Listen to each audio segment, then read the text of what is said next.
What is up, you guys? It's Isabel Brown, Turning Point USA contributor, filling in for John Root as he is out of town today. So I'm sorry that there's someone not a little bit taller hosting the show, but I can promise you we have a really awesome lineup of guests and conversations for this live stream today. Before we jump into that, I want to say I hope you had a fantastic Valentine's Day with your loved ones celebrating this weekend or today, and had a chance to tune into the Super Bowl last night. If you're tuning out of professional sports because things are too woke, I do not blame you, especially after that game last night. There was literally a commercial from the Google Pixel phone that said, real cameras don't know how to take pictures of Black Americans, apparently, and so much other woke propaganda that it just blew my mind. But it was a nail-biter of a game. I have to say I was rooting for the Bengals there for a while, and unfortunately they couldn't pull off the win. I've really enjoyed tuning into one of America's favorite pastimes, American football, for the Super Bowl to close out the season. All right, here's what you can expect on today's live stream. First up, we've got Human Events Daily with Jack Posobiec, an incredibly successful show and podcast. If you can't tune into the live stream every day here, you should absolutely be listening in podcast form and help Jack get bumped up through the podcast charts there. Today, Jack is covering a deluge of crazy stories, including the Durham report, which everyone seems to be talking about in corporate media, at least on the right side of the aisle today, that the Clinton allies actually spied on President Trump while he was in the Oval Office as President of the United States, and that the FBI relied on a Hillary Clinton campaign contractor to investigate a DNC hack. Whoa. I guarantee you they're not going to be covering this on CNN, on MSNBC, certainly not on The View. So make sure you're tuning in to Human Events Daily for crazy stories there. In addition, Jack is going to be breaking down that the Ukrainian president actually invited President Joe Biden to come to the Ukraine to contribute to de-escalation techniques there in Eastern Europe, saying that there's really not that much of a problem happening with Russia, and maybe our intelligence may be misleading or off. There's a big conversation happening there, so Jack's going to break that down for you,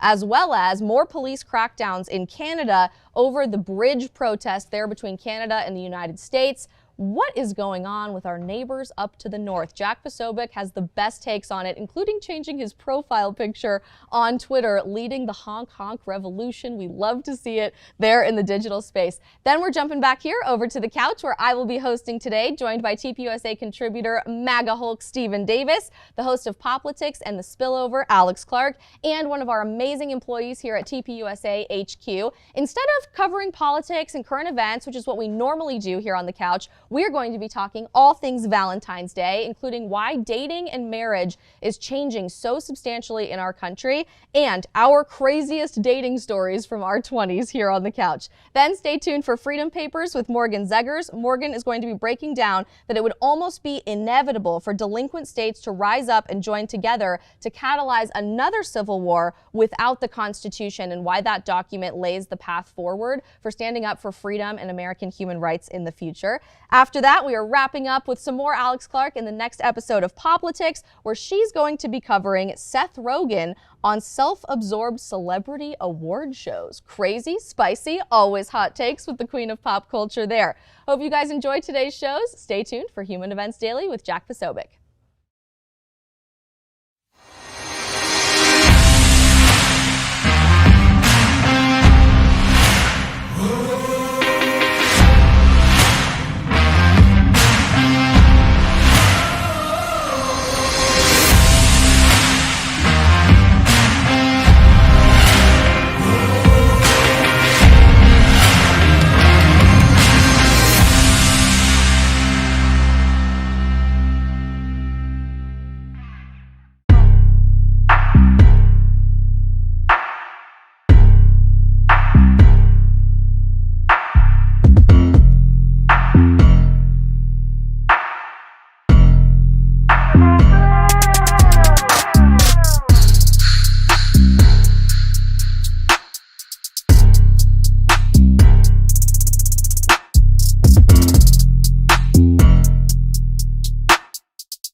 Example of failed socialism, go to an Indian reservation.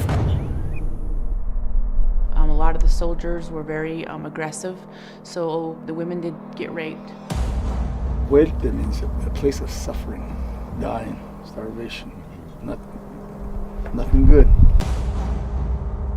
I didn't realize how corrupt things were. I didn't realize what kind of environment we were living in. We had no running water, we had no power. They de-incentivize people from, opportunity. That's why our suicide rate has climbed up astronomical rates.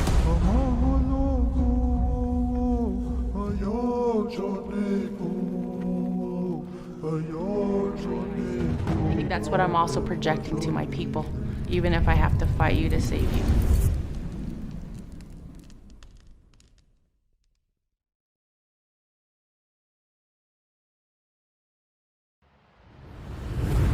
Massive show today. Ladies and gentlemen, welcome aboard today's edition of Human Events Daily, powered by Turning Point USA.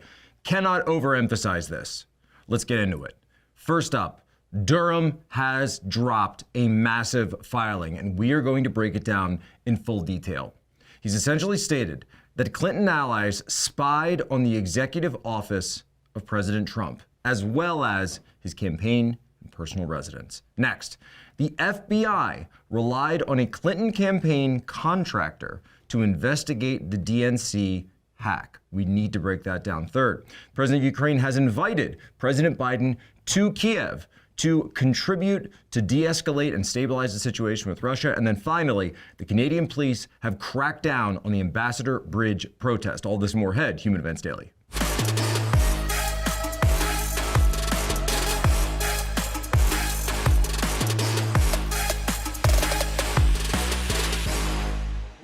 Collusion. Trump-Russian sort of collusion. Trump-Russian possible collusion. Trump-Russian metal collusion. Trump-Russia possible collusion. Trump-Russian potentially collusion. Trump-Russia possible collusion. Trump-Russian possible collusion. Trump-Russian bot collusion. Trump-Russian collusion. Trump-Russia possible collusion. Russian hacked our election. Here comes a big change.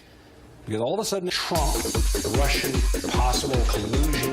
Russian collusion. Trump-Russian possible collusion. They all pushed it. Every single one of them. So if they were willing to lie then, why would you ever believe these people now? Why would you ever believe these people again in your life? They're constantly lying to you. They're constantly misleading you. Let it go. Well, I've told you before, follow Technofog on Substack. You got to follow him. He's broken this down. I don't think there's any Substack that I've promoted as much as Technofog. And now he's got it. There's no false hope here. There's no copium. There's none of this stuff. He's not a copium dealer. Durham has it out that Clinton allies spied on the executive office of the president. And will we see a Rodney Jaffe indictment? Who is Rodney Jaffe? Stick with me. We'll get into all this. Well, the Sussman case is heating up. On February 11th, Durham filed the government's motion to inquire into potential conflicts of interest in the Michael Sussman case. You can go through all that. This goes back to the Alpha Bank and Trump Organization hoax. What was the background on all this? The Clinton campaign hired a law firm, Perkins Coie. Perkins Coie then worked with technical operatives, cyber operatives, to make it appear, to create false data, to make it appear that Trump Tower was communicating with servers in Moscow, right? You remember all this. Everybody pushed it. By the way, Jake Sullivan, the current national security advisor that is pushing war in Ukraine with Russia on the Eurasian steppe right now, was up to his neck in it. He was the one who put out the original statement on this. Currently, the national security advisor, also heavily involved in this. And you can go back. He was the point of contact for all of these guys, including Sussman, on the campaign. Jake Sullivan. Yes, that Jake Sullivan. So they were dummying up all this stuff, but then it also goes forward. And what does it say? Well, it turns out that they were also exploiting data from, here we go, domain DNS internet traffic pertaining to a healthcare provider, Trump Tower, Donald Trump's Central Park West apartment building, so his, like where he lived, the executive office of the president. And then they had come to access, and listen to this, the executive's employer, Internet Company One, had come to access and maintain dedicated service for the executive office of the president as part of a sensitive arrangement, whereby it provided DNS resolution services to the White House. Tech Executive One and his associates exploited this arrangement by mining the EOP's DNS traffic and other data for the purpose of gathering derogatory information about Donald Trump. Well, who is Tech Executive One? This is Rodney Jaffe. Rodney Jaffe, this guy, and the New York Post had this out. He is a leading cybersecurity expert who has come out and has been hired by Perkins Coie, who has worked with them again and again, who is also directly working with the campaign to essentially create these false ties, between the Trump campaign in 2016 and Russia, right? He retired earlier. He formally retired as the senior vice president and senior chief technology officer at Neustar Inc. out of Reston. If you see a cybersecurity firm out of Reston, understand that is the home. That's right down the street from Langley. That is the home of the intel community. This guy is deeply in. Look, I talked to a buddy of mine who's still in the intel community, someone that I served with back in the day when I was in. He usually told me, he said, you remember early on in the war on terror when CIA would use contractors to go out and do stuff that they didn't want their fingerprints on because they didn't want the US government on it. That's the exact same thing that you see going on with cybersecurity firms today.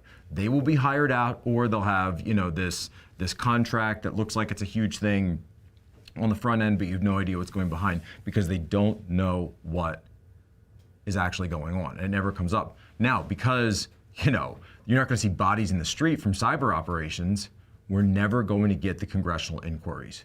This needs to be a commission by the US Congress. Who in Congress is going to step up and crack open everything that was going on here? They spied on the executive office of the president. Hillary Clinton has done quite well strategically to try and draw connection between Trump and Russia because she has so many connections of her own. Now, my analysis of Trump and Russia is that there is no substantial connection. Why do I say that? Well, because Trump was trying to invest in Russia before Putin in the 1990s, after Putin, in fact, nearly all the way up to the present moment. And he's had no success. He did not manage to build hotels and so on in Russia. So that shows how insubstantial his contacts are. There never was Trump-Russia collusion. Didn't exist. That's why you had this entire hodgepodge of people throughout the campaign, 2016, and then even now we're finding out into the actual presidency of President Trump that we're trying to create this false trail and then bring it to all of the national security agencies. Do you get it now? The plot to take down the president, this was murder in the Orient Express in the White House, okay? Everybody was in on it. All of these factions of the administrative state, the deep state, whatever you want to call it, the permanent state, the permanent class, the ruling class, the bureaucracy, every single one of them had a hand to play in all of this. And there were loyal staffers early on in those days, there were. But what was going on outside of them, I think, was a scandal that people, you can't even realize it, that you can't even understand. We're still just scratching the surface, but I do want to go back to something on this. So we're now finding out that Sussman and Perkins Coie were at the heart of this plot to tie Donald Trump to the Russians, okay? But wasn't that the same Perkins Coie and the exact same Michael Sussman that was involved in another? They were involved in another data situation in the middle of 2016, in the middle of that campaign. What was that? And nobody wants to talk about this, so it might as well be me. This filing by Durham that says that Sussman and Perkins Coie were involved with the 2016 campaign for Clinton and falsifying data and falsifying records on a massive scale. Like, I do not understand how this guy, Rodney Jaffa, is not getting indicted. The only reason that he might not get indicted is, as I said before, he's obviously very well connected into the intel community. But this was the same Perkins Coie and the same Michael Sussman that brought in a firm, a cybersecurity firm, to conduct the investigation into the DNC servers after the purported hack of the DNC in 2016. And the FBI never investigated those servers directly. They relied on the reporting of a firm called CrowdStrike. CrowdStrike was hired not by the DNC, if you go back and look at the actual data, at the actual contracts and the actual testimony, because there's been a lot of testimony on this, they say that they were hired by Perkins Coie and that they were hired by the campaign, ultimately. When does the FBI ever allow a victim of a crime, right, to conduct the investigation themselves? They say, oh, no, you guys don't worry about it. We're gonna tell you what happened, not the other way around. Does that make any sense to anybody? I also want to go back and point out that this group, CrowdStrike, they've been heavily involved in the Ukraine-Russia conflict, going all the way back to 2014. Talking about the Russian military, Russian hacking, they're constantly talking about Russia. Their co-founder is also somebody who's constantly warning about Russia, sounding the alarm, saying this is like his number one priority in the world. Russia, Russia, Russia, Russia, Russia. And then suddenly, of course, it turns around that their assessment is, well, it's Russia, gotta go with Russia. Here's an interesting wrinkle that I don't think a lot of people pay attention to, and I talked about this years ago. I'm gonna bring it up again. The Daily Caller reported this all the way back November 2019.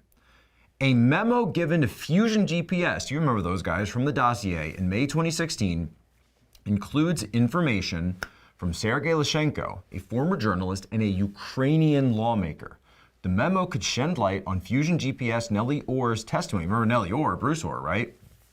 Nellie Orr, who worked for Fusion GPS, testified that the Ukrainian lawmaker Sergei Lyshenko was a source for Fusion GPS. Fusion GPS is, of course, best known for its work on the Steele dossier. The author of the memo suggested that Lyshenko could be used as a conduit to publicize information about Paul Manafort. So explain me through it. Walk me through this. Fusion GPS, Nellie Orr, Perkins Coie, they're all tied together. You've got Ukrainians now involved in the dossier. You've got CrowdStrike involved in investigating the hack. You've got Perkins Coie hiring Michael Sussman, or using Michael Sussman, to hire Rodney Jaffa and to go through and create all this fake data. What do they all have in common? What do they all have in common? They were all working to falsify a relationship between the 2016 campaign of President Trump and Russia. And they were all working to make it look as if Russia was behind everything. Why? Well, I kept saying it all last night, and when we woke up this morning, right, the first thing Tanya, my beautiful wife, sees 12 white roses. Of course, come on, guys, you gotta treat her right.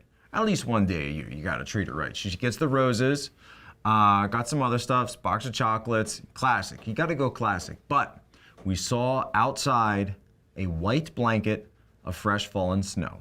I told you a white Valentine's Day was coming, and we got it. Well, it wasn't a lot of snow, but it was a white Valentine's Day, so I'm taking it. But, fellas, if you're out there, if you haven't got her something yet, if you haven't got her what she wanted, and ladies, go tell your fellas what you want at mypillow.com with promo code POSO. You go to mypillow.com/POSO. You can see all the special deals for every single POSO listener out there. So you go and you say, sweetheart, I thought that I was gonna get the robe, I thought I was gonna get the slippers, I thought I was gonna get the brand new pillows, maybe even the body pillow, right? The new sheets, obviously. Guys, silk sheets.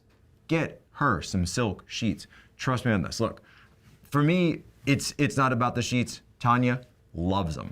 Absolutely loves them. Go get the sheets. Just trust me on this, fellas. All right? Make it happen. Didn't happen today? That's okay. She's still there. You still want to keep her in your life? mypillow.com/POSO.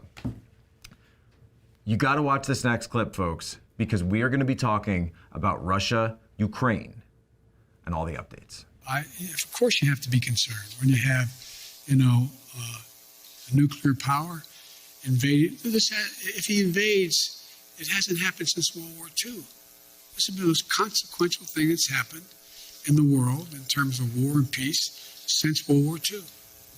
So the president of Ukraine has now invited Biden to contribute to de-escalation with Russia. President Zelensky inviting President Biden, says, come over, had a phone call on Sunday, come over soon. He actually said in the coming days, which would essentially be this week, because it will be crucial for stabilizing the situation It would be a powerful signal and contribute to de-escalation, according to President Zelensky told President Biden. However, this call comes after President Biden and the State Department urged Americans late last week to leave Ukraine as soon as possible, noting that military evacuations after a potential Russian invasion may be next to impossible. Meanwhile, the State Department announced Saturday that evacuating Americans fleeing Ukraine may now enter Poland, but must show proof of a COVID-19 vaccination or a negative test first. What is going on in Ukraine? Understand how we got here. Understand how we got to this point. President Biden and his family have used Ukraine and Ukrainian oligarchs as the family business model. This has been going on for years. The very same people in 2016 tried to create a false narrative that President Trump was tied to Russia. And Politico had the story back in 2017, talking about Chalupa and all the Ukrainians that were involved in this. By the way, they got President Trump's original campaign manager, Paul Manafort, fired over all of this. Right? He stepped down. Then he went to jail. Was later pardoned. Understand, these people are playing for keeps. They want total control. And if you get in their way, you saw what they'll do. A Mueller investigation, Comey, going after Flynn. You don't think that they'll lie about what's going on the ground in Ukraine to get their way? If you don't think that, you haven't been paying attention yet. They don't care about you. They don't care about your children.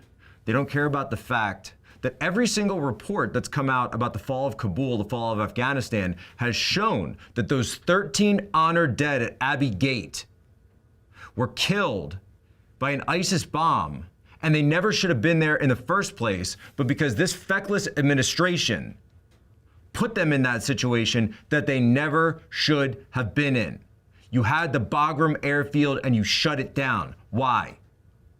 You had everything in place. You had the plan in place and you jettisoned it. Why? And now you want to get us into a war in Eurasia in the middle of winter? Resign. Resign. We have done nothing wrong. We have done nothing wrong. We have done nothing wrong. Law Society of Ontario. We have committed no crime. We are unarmed. We have no weapons. We have no weapons. Everyone has the right to peaceful assembly. We have the right to peaceful assembly. Everyone has the right to life, liberty, and security of the person. What you're seeing there are images of police officers chasing down public, peaceful protesters on a sidewalk near the Ambassador Bridge in Canada. That bridge is now open. The crackdown has begun. And we're now hearing out of CBC, by the way, that Justin Trudeau, Prime Minister Trudeau, will inform the provinces that he plans to invoke the Emergencies Act for the first time ever in Canada to give the federal government extra powers to deal with protests across the country. Now, we said before that we weren't looking at military options, but you remember that Ottawa police chief, when CBC, again, bloodthirsty people over there, asking him, are you going to send in the military after these protesters? Castro Jr. is about to go full Fidel.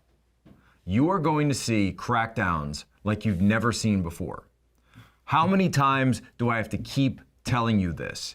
It's not about the mandates anymore. It's about power. This isn't about, it's not about health. It's not about a vaccine mandate. It's not about any of that stuff. By the way, you've never heard anyone explain, right? Have you seen one official come up, one expert, medical expert, one of these Twitter doctors or something, anyone just come up and explain how a trucker, right? How is a trucker who sits in the cab of their truck going to go and become a super spreader? Have they ever once contributed to a mass super spreader event? Has any trucker done this? Please show me the incident. Please show me the situation that requires that they be mandated vaccines. When, by the way, The police in Canada are not required. So the people cracking down on the, think about this, right? Think about this. Actually think about this. The people that are cracking down on the peaceful protesters are not mandated to take the vaccine. But the protests are about vaccine mandates. You can't even make this stuff up. But I told you before, this is about a prime minister who is not listening to his people. 2/3 of the Canadians say it's time to drop all the mandates. They say they're done with this. They've seen that Omicron has been the end of this thing. That's natural immunity. That's the natural vaccine. But it's not about immunity anymore. It's not about antibodies. It's not even about mandates. It's about power. Who has legitimacy? Who controls the country? That's why when Premier Ford says that he's going to drop the vaccine mandate in Ontario, has nothing to do with the protests. He says that. He's very clear. I am the one. Power comes from the government, not from the people. Your rights come from the government, not from God. That's what they're telling you. And they're going to make sure that you know it by sending in these forces. And you're about to see it. You are about to see it. What? Give, Send, Go got hacked last night, by the way. Give, Send, Go got hacked. The fundraiser's down. We don't know where it is. A court was going to freeze the money. They're talking about releasing some of the information from everybody who donated. Understand what point in the movie you are in.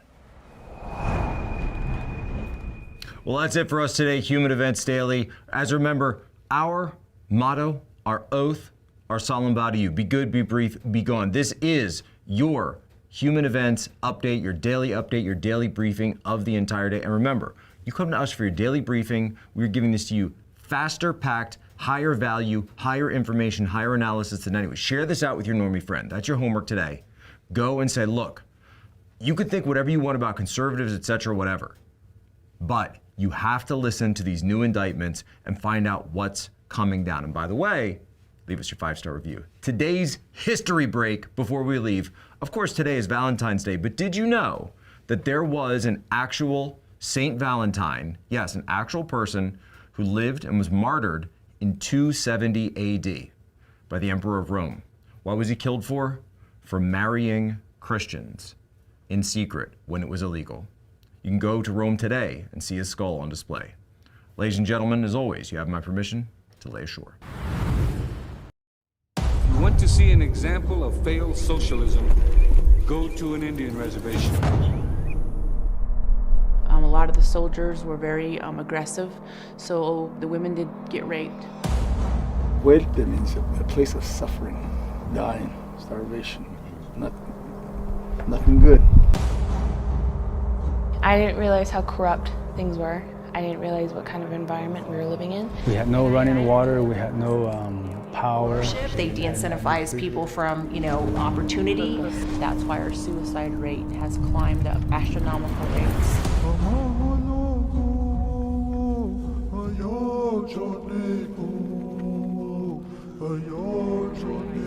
I think that's what I'm also projecting to my people, even if I have to fight you to save you.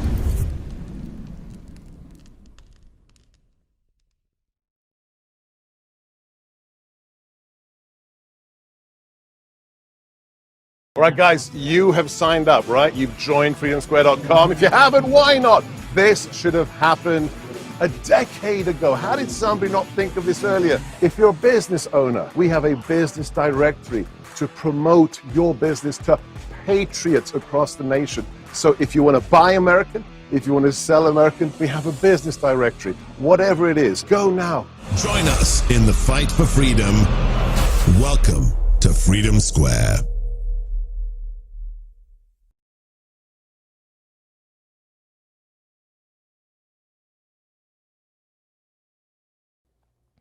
All right, well, we are out. That so ends today's transmission from Human Events Daily here in the regime-occupied National Capital Region of Washington, D.C. We now transfer it over to the free state of Arizona as Turning Point Live continues on the couch. Take it away, John.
Lily Standley, a wonderful member of our HQ family here at TPUSA. How's everyone feeling? Full of love? Full of love. We love The air it. smells sweet today. The air does smell sweet today in Arizona, maybe because it's Arizona's birthday. Yay. State 48, as we like to call it, is 109 years old today. Wow. Super awesome. It was admitted to the United States back on February 14th, 1912, as I mentioned, as the 48th state in the Union. We all live here in Arizona now. I don't think any of us are originally from the area, though. Lily is. I am, and so I know that according to science, now Arizona would have developed its first saguaro arm, considering it has to be over 100 years old to have an arm, like any saguaro you see. Yeah, so congratulations, Arizona, you earned it. You earned an arm. I love that. What a cool, fun fact. Yeah. What brought you guys, Alex and Steven, to Arizona? The job with Turning Point USA. And do you love it so far? Absolutely love it. So much better. Like this Valentine's Day, being able to be outside, it's about 80 degrees. So different from my Valentine's Day, typically in Indiana, was spent scraping ice and snow off my car. That's brutal. Much rather would have this. How about you, Steven? I am loving it. I came here for Turning Point USA as well, but it is a far cry better than California. Amen. California. Amen. Okay. Yeah, Amen and amen. Did you grow up there, Steven, in California? Oh yeah. Wow. SoCal, all around SoCal. I am so glad I am not there right now. I am so glad I'm here in Arizona. 109. Let's go. Let's go. Let's I go. too came here from somewhere else, from Colorado, where I grew up. All the Californians came to Colorado and ruined it. So now I'm here in our beautiful free state, and I absolutely love it. I think this is such an important place that's been standing for freedom, in particular in the last few years. We've never had to deal with mask mandates or vaccine passports, which we have seen totally decimate California and New York and DC and Chicago, and we could go on and on. But I'm curious, do any of you have a favorite Arizona memory? Oh my goodness. Or place. I would say or place in our That's state. hard for me to say because I've been here my whole life. Yeah, I love that's it. true. I'm very blessed to know nothing else. I don't plan on leaving anytime soon. I hope to raise a family here. And unless for some reason I have a great opportunity elsewhere, I won't be leaving. Yeah. So, I mean, my greatest memory is, I don't know. I mean, we have snowy mountains 2 hours away. We have a beach 5 hours away. Favorite memory is just being able to go outside year round. I just think that's incredible. Oh, I love that too. I'll never forget celebrating my birthday at one of the beautiful nightclubs in Old Town. This you remember that? I barely remember it, but here's what I remember. This was my birthday in 2020. It was about 2 days later that we found out the first case of something called coronavirus had hit, and it was started, or whatever, patient zero was at the club the night of my birthday party. Now, it wasn't me or anyone in my friend group, but someone amongst us. I don't know, that seems a little fishy, Alex. It was the first person, I believe, in the Phoenix area. Wow. Oh, for sure. That was horrifying. And then, you know, the next year or so, nobody went out, I mean, to clubs anyway. At least you'll never forget. Oh. That's the important part, right? How about you, Steven? Well, mine was definitely the traffic. Now, being a SoCal boy, right, especially traveling back and forth to LA, 2.5, 3 hours, Lord have mercy. When you come to Arizona and you come and see the traffic here, and you're talking about an hour drive, but it's an hour of actual driving. Amen. Whereas opposed to you going 2 or 3 blocks in California. So, needless to say, love that. never forget it. Yep. I would have to agree with Lily. My favorite part is just exploring all the beautiful outdoor areas in our state. I would say repetitively, my favorite Arizona memory is watching the sun rise and set over the Great Canyon. Coolest thing you've ever seen in your entire life. So we're very blessed to live here for sure. You know who else is blessed? People who don't have to live with their stupid mandates that they tell you to follow all the time, like we saw this last weekend at the Super Bowl. We have some still images for you of our favorite celebrities and, of course, Los Angeles Mayor Eric Garcetti, which we'll throw up on the screen. Incredible breath-holding skills. I have to right here. I have never He's seen holding his breath for a full conversation. That's it appears. incredible. Not just for a photo this time, but we saw celebrity after celebrity refuse to wear a mask last night at the Super Bowl, despite there being a mask mandate there in the venue for attending the game. Is anyone surprised by this in the 20 or so seconds we have left? No, it was really upsetting because right this morning, the day after the Super Bowl, a mother in Southern California tweeted, she said, you know, Enjoyed the Super Bowl yesterday, seeing all of our elected officials and celebrities not wear masks. I dropped my kindergartner off today at school, had to wear an N95 mask, and they're going to be doing mask wearing in PE outside today in Los Angeles. That's insane. We will be right back with some more craziness in America, this time on dating. Don't go anywhere.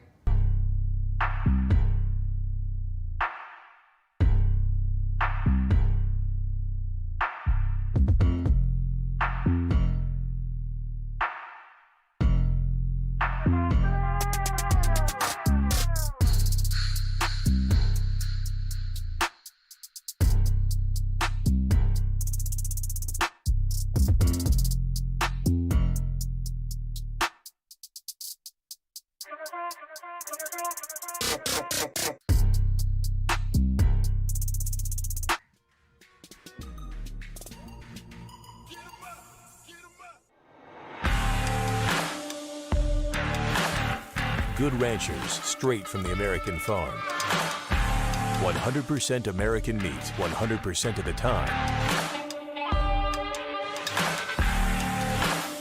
Delivered straight to your door.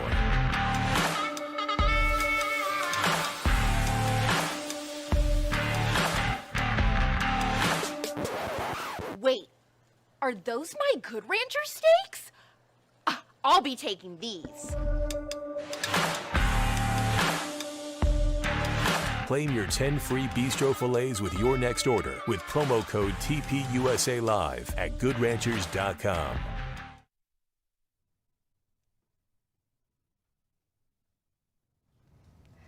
Welcome back to TPUSA Live. I'm your guest host, Isabel Brown, joined by these beautiful, lovely people on Valentine's Day, Lily Standley, Alex Clark, and MAGA Hulk Stephen Davis. We are switching gears a bit today, and instead of talking just about current events and politics, we're going to be talking about some cultural issues, specifically dating and marriage and how things have changed so dramatically in our culture in the 2020s in the United States. Shocker, breaking news, we're not happy. We are not happy people when it comes to dating. In fact, nearly half of United States adults and more than half of women in our country now say that dating has become harder in America in the last 10 years. Why? Largely because of technology, because of the impact of COVID-19 and our government's overreaction to the virus, prohibiting you from gathering in person, and more, particularly political disagreement. Men are more likely than women to say that technology is a major reason that dating has gotten harder. And amazingly, single people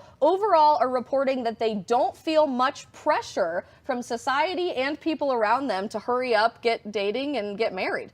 Do you think they should be feeling the pressure for that? Is that something that's normal? Yeah, I do, but I feel that way, and that's why I always feel alone. Like, why am I the only person that seems to be conscious and aware of the fact that, you know, around 30 years old, hey, our time as women, as biological women, our time is limited to get, you know, have kids, and so I understand that people are having kids later and later, but I just feel like a lot of people around my age are banking on that, and they're not worried about it at all. And the thing is that once we hit a certain age in our 30s, the likelihood of kids, you know, having Down syndrome or autism or whatever goes up. You know, having a high risk pregnancy goes up. It is very important also to not. You can, of course, be an old mom, and kids are a blessing at any age, but I would much rather, if I have a choice, be a little bit younger when I have my kids so I can keep up with them and, you know, be around for longer for their lives and my grandkids' lives. And so I always think about that, and I feel like not a lot of people my age do. Well, you're an extremist for saying that nowadays because there's been a complete war on the nuclear family and having children as a whole. A woman who says, you know what, I don't really want a job, I want to just get married and have kids is like looked down upon nowadays. And it's interesting, I just had to write a paper on the dating trends from the 50s on. And it's very interesting because in the 50s, dating was not a thing. You didn't date, you found somebody you liked enough, you married them almost immediately. And it worked. They have the lowest divorce rates. And then in the 80s is when, after the sexual revolution of the 70s, the 80s is when dating really started to become a more common idea. And it wasn't until the 90s was really the last generation that preserved any sort of traditional dating, like relationship values, because it was the last generation before technology took over, where you still had to talk to people to their face. So it's an interesting correlation between the expansion of technology and the skyrocketing divorce rates, unhappy rates, depression, alcoholism, suicide, all of it. So I don't know, it could be there could be something in that, how like technology and a synthetic living and relationship has just tanked. Yeah. Wow. And it's changed our values for dating. Nobody wants to get married and have children anymore. It's changed our values for all of humanity, importantly, too. And I think the rise of technology has allowed us to really dehumanize our brothers and sisters in America, especially if we politically disagree with one another. All of a sudden, we don't even look at them as an equal or as a human being. We look at them as an enemy. And that's definitely making an impact on the dating world as well. Axios released a poll in last December of 2021, so this is very recent, finding that college-age liberals in America overwhelmingly refuse to date partners that hold opposing political views when compared to conservatives. Interesting. At the college level, interestingly. So 31% of conservatives, which is a big chunk, we shouldn't ignore that, say that they will not date someone who has opposing political views, whereas 71% of college-age liberals in America today say that they wouldn't even go on a single date with someone who holds a different political opinion than them. Are you surprised by that? I don't know. I'm kind of conflicted on this when it comes to this idea of dating someone who you're at odds with politically. Because at the end of the day, I really think about it like this: when you're looking at value systems, right, between conservative and liberal. The value systems are vastly different, especially when it comes to ideas or topics like abortion, that's true. parenting just in general. I mean, do you want your kid to be able to identify as a he, them, she, they, whatever have you, as opposed to a traditional standard? So I kind of like the fact that there's a little bit of a polar aspect to this, because I want the idea of a conservative to look at another conservative and be like, that's what I want to go after, as opposed to a liberal, right, who may look good or may have some of the value systems, but when it comes down to the nitty-gritty, especially when it comes to having kids, now there's a problem. Houston, we have a problem, right? So I kind of like that. I like that take, You know what I'm actually. saying? That's a little spicy, but I A little agree with it, spicy. actually. Yeah, it's interesting. I mean, that statistic alone shows that not only are conservatives more tolerant than liberals, but I mean, I think I'm underwhelmed by that number. I think it should be a lot higher. I don't see any fruit coming from mixing worldviews like that. I think it's very destructive, and I think it plays out to, that other 70% of conservatives might be willing to at least go on a date with them, but I cannot fathom that relationship working if you fundamentally believe different things about nature and about conservatism in America. I don't find it working. I would be fine if those numbers were 100% and 100%. Boom. 100%. Interesting. That's really spicy. Do you guys feel like the COVID-19 overreaction from our government and all of these policies, keeping you in your house or being vaccinated or not, and feeling the need to disclose that on a date or wearing a mask on a date, do you think that's really going to leave an impact on dating culture for the next generation? Oh, yeah, I think it's shaped not only dating, but just life in general. I think younger generations, Gen Z, but even younger than Gen Z, so Generation Alpha, I think will forever be like the germaphobe generation, super weird about that kind of stuff. And also, I feel like have just a higher sense of paranoia about lots of things. I think that's fair. And so true. So that I am very worried how that's going to impact the way that they interact with others, how they date, how they have families, how they raise their kids. Like that's going to definitely be impactful. I have really thought of the post-pandemic America, kind of like how we have the post 9/11 America, how so many things changed with TSA and how we fly domestically and internationally, all those things that change forever. And there was a pre 9/11 America and a post. I think now we're going to have a pre-pandemic America and a post. Oh, totally. I mean, it's interesting how it's changed dating as a young woman, because I mean, like on apps or whatnot, now you can specify whether or not you're vaccinated or not. Ew. And for me, unfortunately, I mean, I support your choice to do whatever you want. It is like avidly something I look for you to not have. Like I am not 100%. interested in dating somebody who is vaccinated. That's just my take. So it's a quick filter for me to, I mean, my 3 C's, Christian, conservative, cowboy, and then let's go. unvaccinated until the end of that. So, I mean, it's funny how you can specify on dating sites now. Because it's for me, it's an immediate turnoff. For some people, it's an immediate, like you have to have it. So I definitely think it's going to totally change the future of dating. I'm glad you brought up dating apps, Lily, because I want to talk about online dating and the era of Tinder and other dating apps Yeah. A lot of people are saying this is making dating harder. In For fact, sure. almost half of all U.S. adults, as I mentioned at the top of the segment, do believe that technology, online dating, and dating apps are making it a lot harder to meet people, despite the fact that this is supposed to be the new era of technology to make it easier to connect people. Do you guys think that online dating has been a benefit to society and to dating for young adults, or have you had a really personally negative relationship with it? So having some success from a dating site, I can say that ultimately, now there's pros and cons to everything. The pros are you have a controlled target audience where you have like all the boys in one spot or all the girls in one spot. However, technology, like our human nature is to spoil anything that's good. So unfortunately, although we have interconnectivity unlike anything else, the problem is our brains are, like humans are not made for that much stimulation. So we've completely eliminated delayed gratification by having social media and dating apps where you don't have to be alone ever. You can constantly find somebody. You're bored, you can find somebody online in minutes, and now you're conditioned to just look at a photo of them and decide whether or not you like them. And you can just swipe, swipe, swipe. You don't have to know anything about them. I mean, it's a synthetic relationship, and I think it has a lot to do with the decline in happiness and in relationships and in nuclear families, because you can just block them or like never see them again, never talk to them again.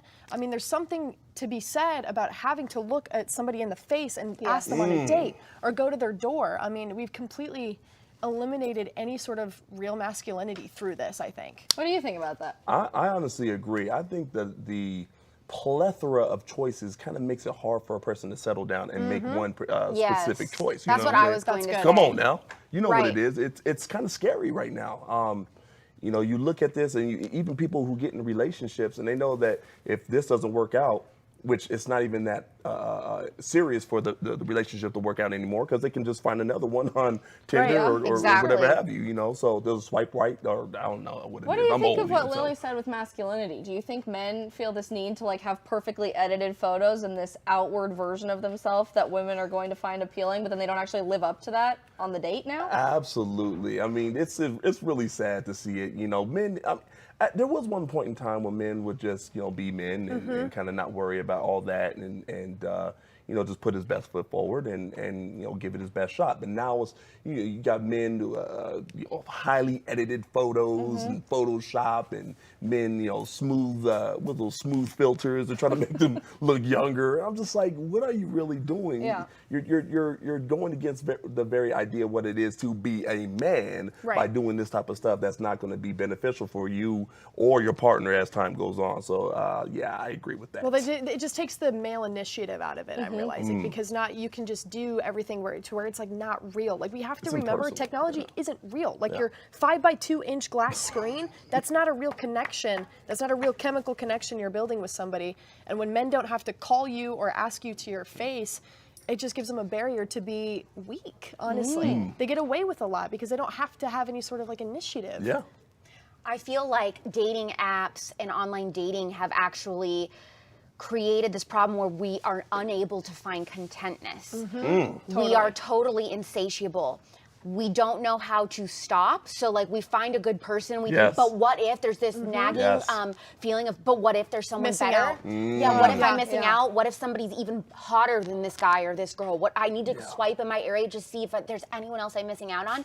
We're unable to, we don't understand, like, yeah, there's like tons and tons of people that you could end up happily married to. Totally. There's tons of people that you could, you know, that could technically be the one, I think. But when you find a great person that you share values with, it's like, okay, we need to stop now and just be ready to like commit to that person and choose to love them for the rest of your life and build that family together and share those values together and save America together. And everybody is so worried about missing out and all this, and it's that FOMO mentality that was breeded with millennials and Gen Z. The social media and you know, the dopamine rush that they talk about, I mean, it's very chemical, and the fact that the biggest problem with this technology and this synthetic dating is the removal of delayed gratification. No, nobody's okay with being alone anymore. You're constantly looking for now stimulation. Somebody, I need a date every weekend.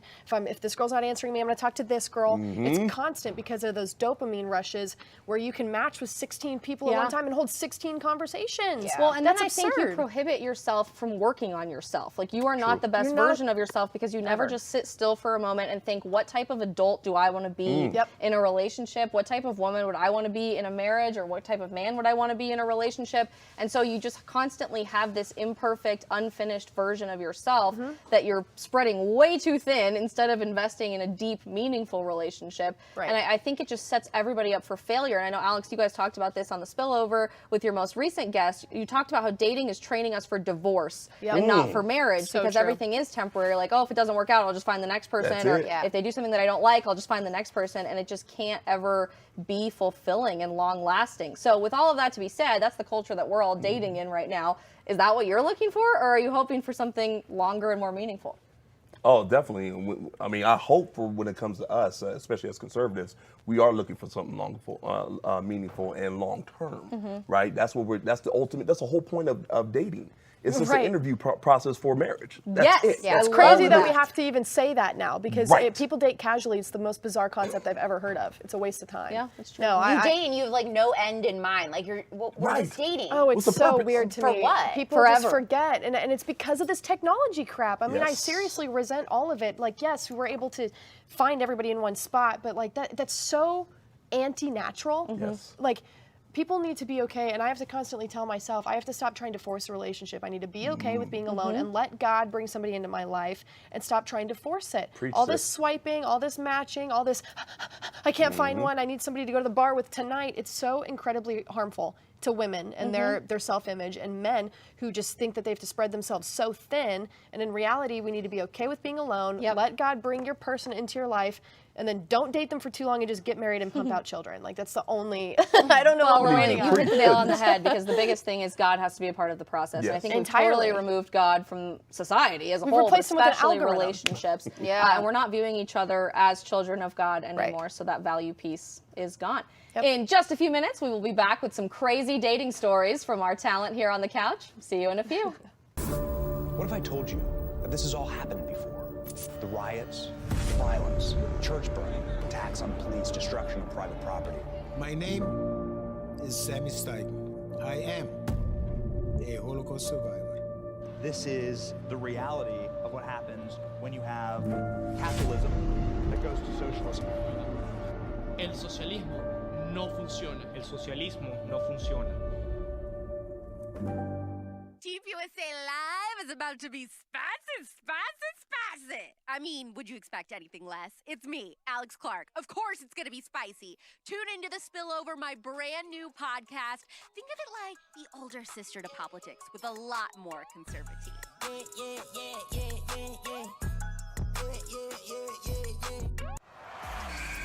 What's up, guys? My name is John Root, and every week I'm breaking down the top stories in sports and bringing you conversations you won't hear anywhere else. It's going to be a great time here on Breakable.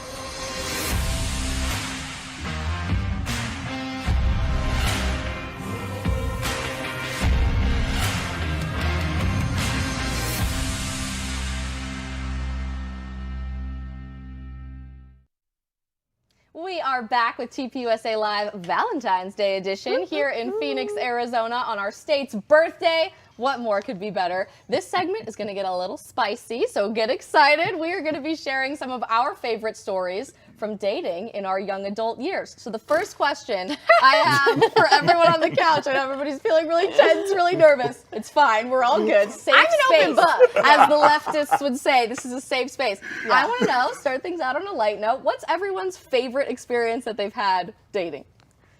If you feel comfortable sharing. I guess I can start. The favorite date that I've ever been on just happened not too long ago.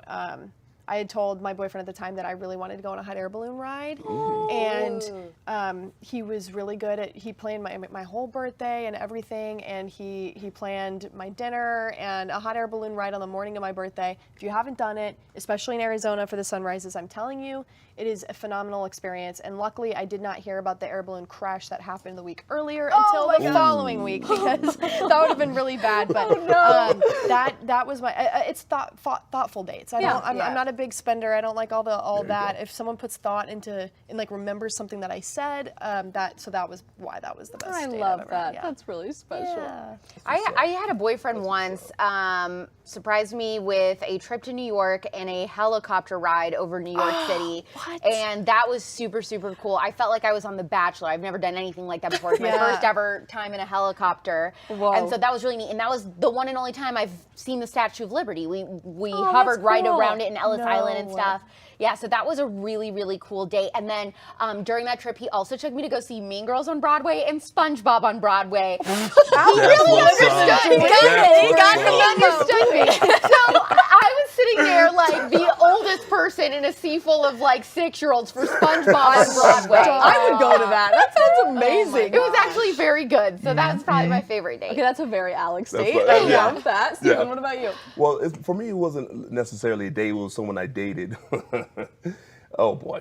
So this is not a good story. There we go. It's my favorite, but it's not good. So Yeah. Oh boy. My freshman year, I was dating this young lady, and freshman year in high school, I should say, and it was time for my first kiss. Oh. So I gave it my best shot, you know what I'm saying, that I was doing something. And came to heard this rumor floating around school that I kissed like a dog. What? So, good times. Was that about using too much tongue at first? I didn't think I did.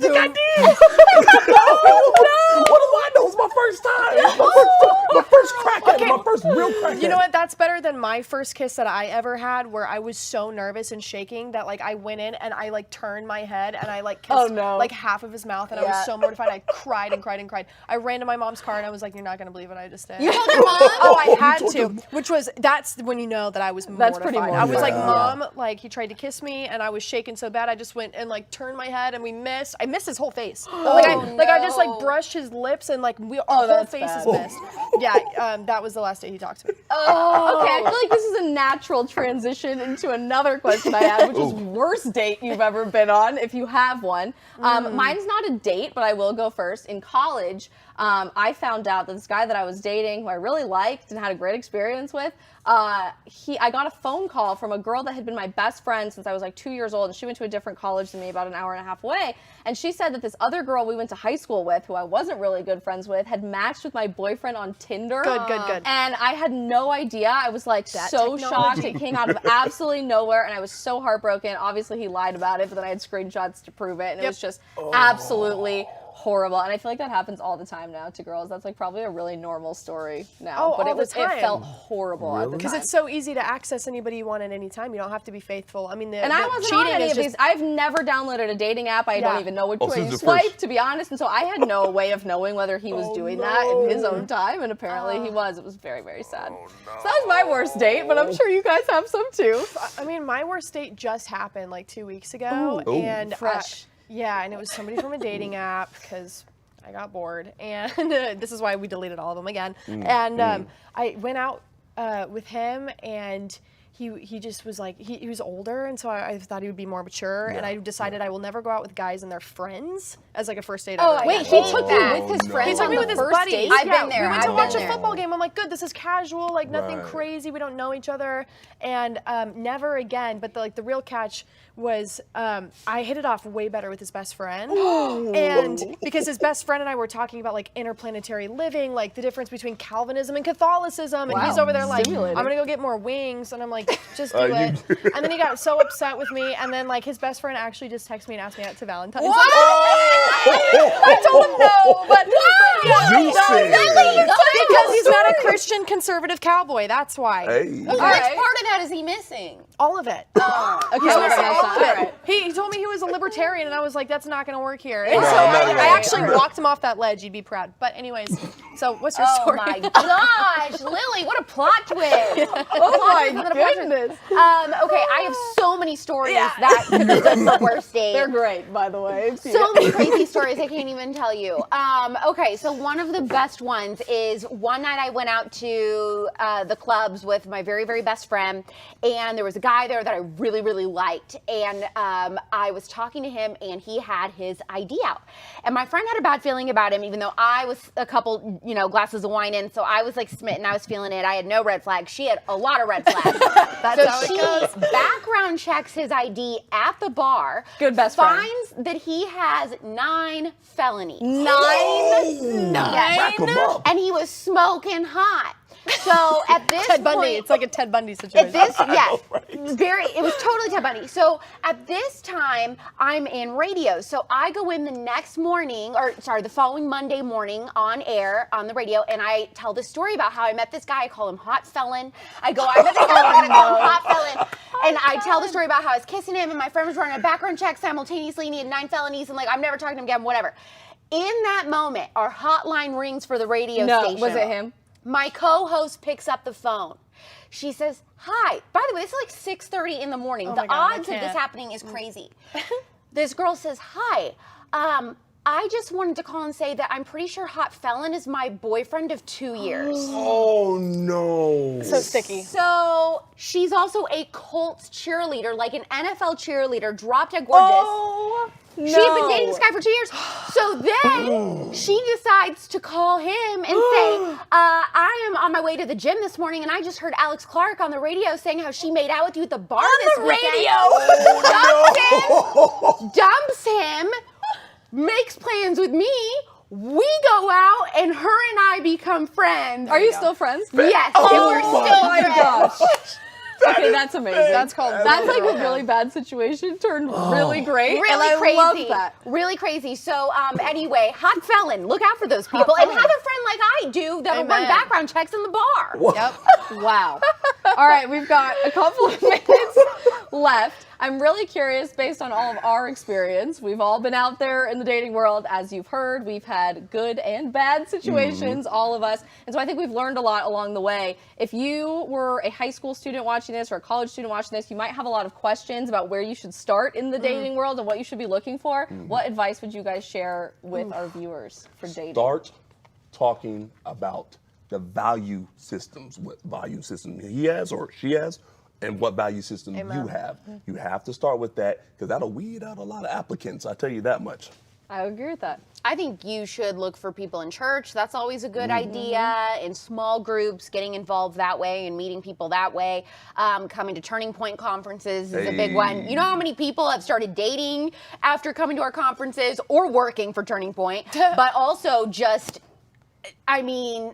going to other conservative conferences, that's a big thing. You're obviously church, conservative conferences, you're going to meet people that share your values, like Stephen's saying, so that's a really easy place to meet people. Yeah, it's very simple. I mean, similarly to how like your friends are a reflection of you, put yourself in circles. Well, first of all, the first thing is you have to be worthy of what it is you're looking for. Okay, so you're not going to find a grade A great guy with all of his crap together if you're not a grade A woman with your crap together. So number one, have yourself in check. Number two, put yourself in those circles to be around those like-minded people. You have to have a checklist that is a non-negotiable checklist. Thank you. For me, Christian, conservative, cowboy. It's very simple.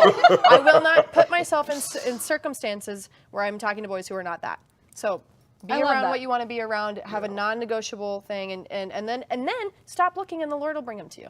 I was going to say that's my biggest piece of advice, is just let God bring the right person into your life at the right time. It's really easy to fight that and to force things to happen and make situations turn out the way you think that they should, and they just don't. So trust God throughout the process. That's the best thing you can do. Don't go anywhere. We will be right back with Marriage in America. Woo.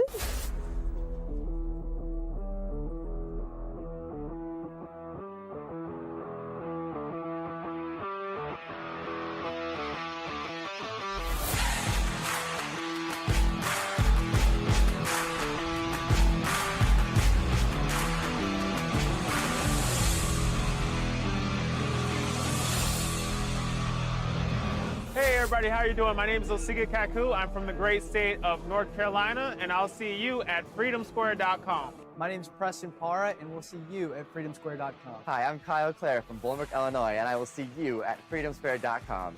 Hi, I'm Mackenzie. I'm from Fayetteville, Arkansas, and we'll see you at freedomsquare.com. Hi, I'm Johnny Richardson. I'm from Prescott, Arizona, and I'll see you at freedomsquare.com. I'm Rachel. I'm from Dallas, Texas, and you'll see me at freedomsquare.com. I'm Soraya. I'm from Chicago, Illinois, and I will see you at freedomsquare.com.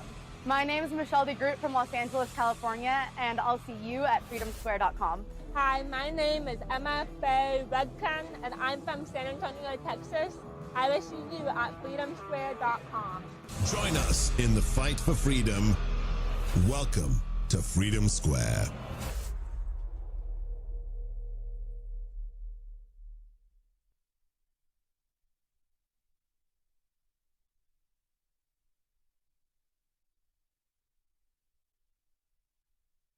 Welcome back to TPUSA Live from HQ in Phoenix, Arizona. Cooling down after a very spicy segment these last few minutes, sharing our craziest dating stories. We are jumping right into talking about marriage in America and how dramatically the institution has changed so quickly. It seems like America dropped marriage faster than The View took back Whoopi Goldberg. Went back to the show today, didn't even serve her 2 weeks. Karen Goldberg is her name from here on out. Privilege. So there's been a lot of polling and data coming out recently in the United States, and the CDC, as much headache we give them and as much crap we give them, actually conducted a really interesting study over the last century in America, recording marriage rates from 1918 to 2018, which is the most recent data available, which found that marriage in 2018 was at the lowest rate per capita for our country ever. Since 1918, since data began to be collected. The U.S. News and World Report also put out a similar poll that showed marriage dropped to a record low recently, and we're waiting longer and longer to get married, interestingly, as well. So the median age for one's first marriage in America today is about 30 for men and 28 for women. Beyond that, the New York Times has actually openly declared that based on data projections, marriage will soon be the minority thing in America. And things are actually looking pretty bleak for the institution of marriage. We're obviously replacing that with a lot of different alternatives, be it long-term dating or polyamory or not dating whatsoever. We all have talked about how we want to get married and we want to engage in a long-term relationship with somebody that we care about. And I think a lot of that comes from a Christian perspective as well. I think marriage is so much more than just dating somebody forever. I believe it's a covenant between you, another person, and God. So 3 people are actually involved in that. But why do you think marriage has been dropped like a bad date? No pun intended. Well, I think people have been deeply unhappy more so lately over the past, let's just say the past decade, because we've removed God from nearly everything. So marriage isn't anything but a piece of paper unless you're a Christian, because then it has nothing to do with the paper and it's everything about the Holy Covenant, as you said. So if you're not looking to make a commitment to the Lord, then it doesn't even matter.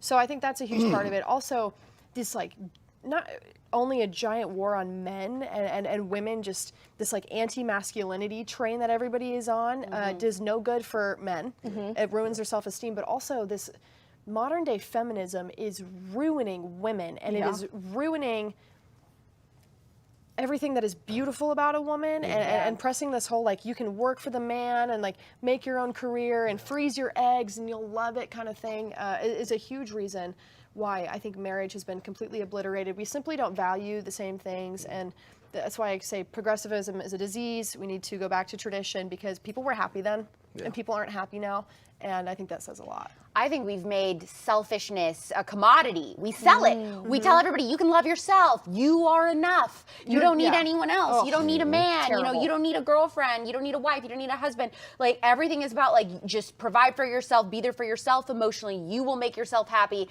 And so we've been selling that idea of self-love and stuff. And so that has destroyed our ability to serve somebody else, which is really, as human beings, how I think we feel the most whole, is serving someone else and letting someone else serve us. And we're not doing that anymore. So I think that's a huge problem too. Yeah, I think, both of y'all are absolutely correct. And the instant gratification aspect of it, I mean, people are just looking for sex, you know, and at this day and age, you know, that's what it's all about. So why get into a committed relationship? Why get into anything further than committed relationship, which is marriage, if you could just have sex with any other person, you know, every other day, you swipe left. I don't know which way you swipe when it comes to all these daggone things, but, you know, swipe left, swipe right, you know, find your mate. Get with the hook up culture, hook up with that person, go on to the next. Why settle down when you can just have the variety and they make that seem palatable? Which is crazy to me because every piece of data out there shows that when you're in a marriage, you're in a long-term committed relationship, it doesn't even have to be a marriage, you're more sexually satisfied. Boom. And you're happier. Like just overall, every aspect of your life is happier when you're not sleeping around, when you're not engaging in hookup culture, when you only have one partner, aka the opposite of the new crazy beautiful thing, which is polyamory. Don't even get me started on that. Right. You are a happier person. Your relationships are more meaningful. They're more likely to last, and the rest of your life does better too. So why are we ignoring that? Because that assumes that people have some sort of morality. They don't have any moral compass. Yes. And even, I mean, yeah. So I mean, for us, it's Christianity, but there's, I mean, the Catholics do it well, and other people too. But if you don't have any sort of natural order and natural hierarchy in your life, then you don't owe anybody anything, and you don't owe, and it's hyper selfishness, and marriage is all about selflessness, dying to yourself every day, choosing your partner, never what you prefer, it's always what they prefer, and it's beautiful and it works, but it's a hyper selfish culture where you're like, you're good, like you're made perfectly, you're not the problem, it's everybody else around you. True. And we've replaced like marriage with like either polyamory or like this weird thing that I'm really into right now is this weird obsession where people treat dogs as children. Yes. Okay, it Yes. has ruined people. Yeah, I the love dog- dogs. yeah. I love them. They are not your children. No, Okay, no, people are no. replacing those types of commitments with 15-year-long relationships with a pet, and therefore nobody's reproducing. Our birthing rate is the lowest it has been in 50 years. Hot 50 take. years. Oh, and it's Yeah. really bad, and it's only going to get worse. Thankfully, conservatives are the only ones who are not only straight but also reproducing, so we might be able to get somewhere with Indeed, that. indeed. But I mean, What's ironic is that hookup culture is on the rise, marriage is on the decline, Yeah. but people are seeming to forget that intimacy, true intimacy, requires vulnerability. Right. When you are doing hookups or one-night stands or very, very casual relationships, dating situationships or whatever, that doesn't require you to be vulnerable and truly open up to somebody and share with somebody and talk to them about your innermost thoughts and feelings and dreams and beliefs. And so we're creating this very false sense of intimacy. Not a lot of people in our generation have experienced true intimacy because the amount of time that we're giving ourselves to somebody else is a month or two before we're bored and we move on to somebody else. Right. And also, anytime anyone in our generation starts to feel anything besides just like a normal, stable mood, like if they start to feel overly happy or overly sad or any disappointment or feelings of anxiety, they medicate it.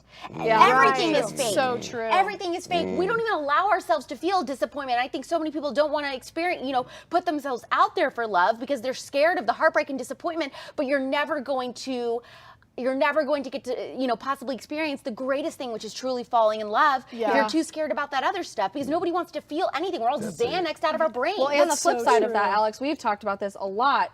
I feel like we're talking about this as if this is the mainstream position in the conservative movement. It's not. The conservative movement is just as prone to all of these issues as every other aspect of American society, too. On the flip side of that, I feel like sometimes you start dating people and you're so afraid of the disappointment and the loss and the breakup and you don't want to have to go through with that. At least in my experience, a lot of young men in America will start a relationship saying, like, yeah, I want all of those things. I want to get married. I eventually want to have a lot of kids. Like, that's something that's really important to me. It won't take that long. Like, that's just something that I really want. And then a year or 2 years or 3 years goes by, and all of a sudden it's like a light switch with so many young men in America that they're like, I don't know what I want. I don't know.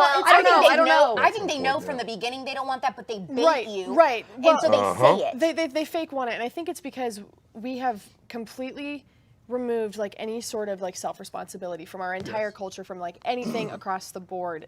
As I mentioned in the last segment, is you have to be worthy of what it is you're wanting. So they want all these things. They want the perfect woman, the perfect dude, whatever, but they're not worthy of it because they haven't worked on themselves at all. Yeah, so you end up in a sticky situation where you're not able to be committed to somebody like that. Like if I want X, Y, and Z, I have to work on myself first and figure out what it is I'm going to be able to offer somebody before I get into a situation. So unfortunately, men just aren't mature enough to make those decisions yet. Do you think that's because they're attacking masculinity, or do you think that's because we've just removed responsibility from adulthood? I think they have attacked masculinity, but I think it has to do with the lack of responsibility when 100%. It comes to men.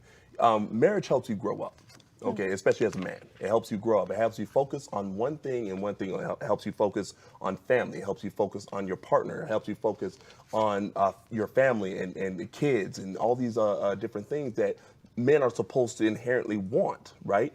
So when it comes to marriage and people, and unfortunately there's a lot of men that don't want to man up when it comes to marriage. Right. Well, they're afraid to take like a traditional masculine role because they're so afraid of women nowadays because you say one wrong thing and either you're plastered all over the front of something or you've lost your job or, men, there's an awesome binary that we should be honoring about like a strong male protector and a homemaker woman. Now, there's give and take with all of that, of course, but unfortunately, men haven't been challenged in today's society, okay? They've had everything so easy that they don't know how to work for anything. So they expect things first and foremost, but they also don't know the value of doing anything hard, so they don't know how to be the protector. They don't know how to do these things that women innately are looking for whether they know it or not.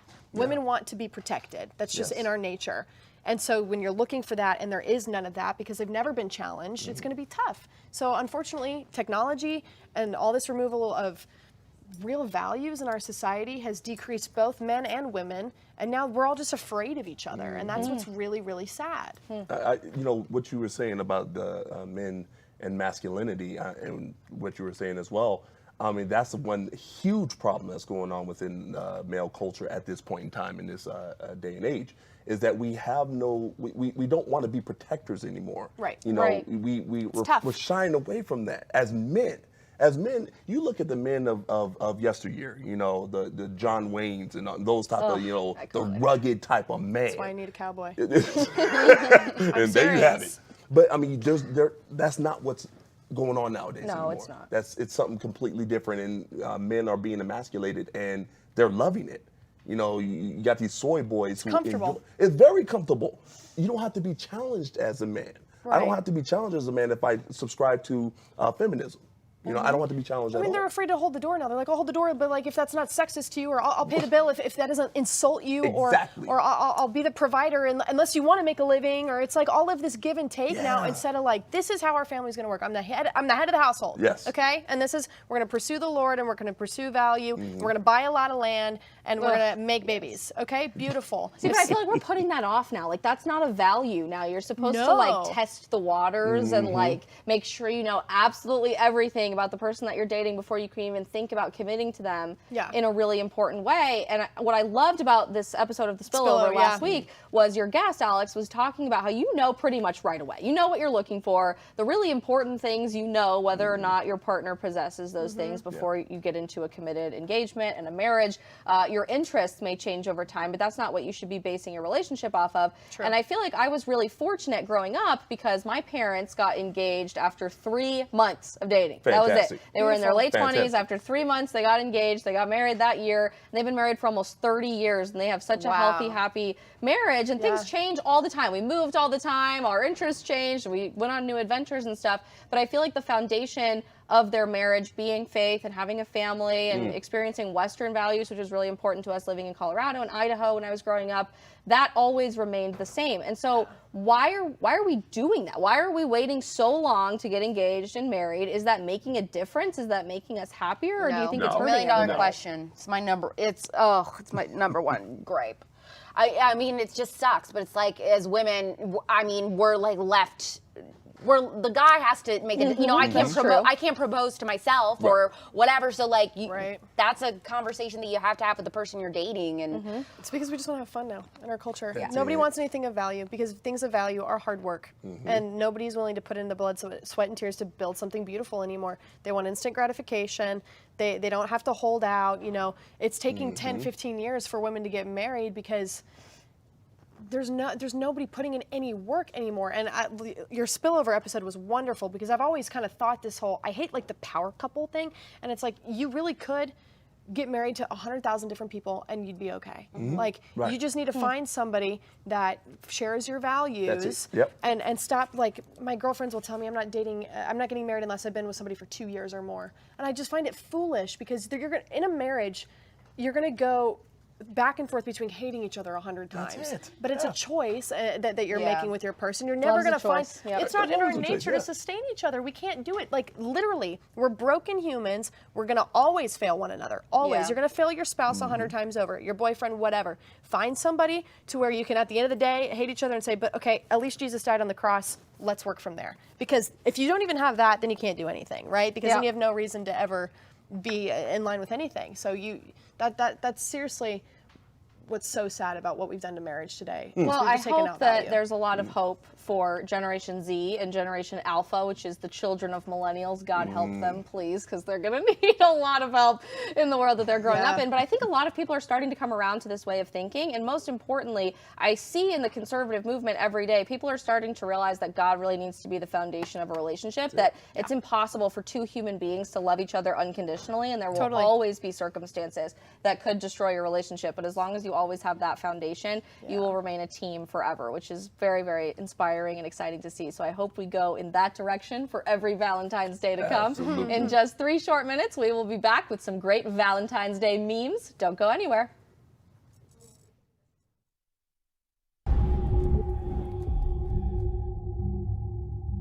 You have to ask the question, how is the most heavily funded tribe have the poorest population?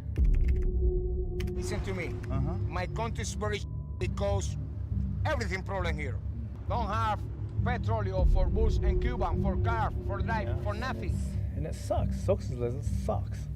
There's no other way you can describe it. Do you like guns? Do you like ammo? Do you like suppressors? Do you like freedom? Do you love America? Do you like baseball? Do you like rifles? Do you like 9mm? Do you like pistols? Join me, Paige Rue, every week on Reloaded.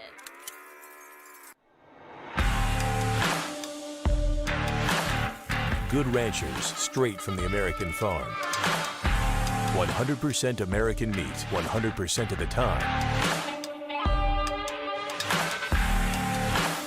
Delivered straight to your door.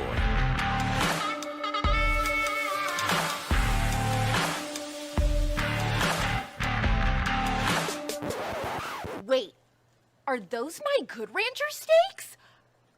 I'll be taking these.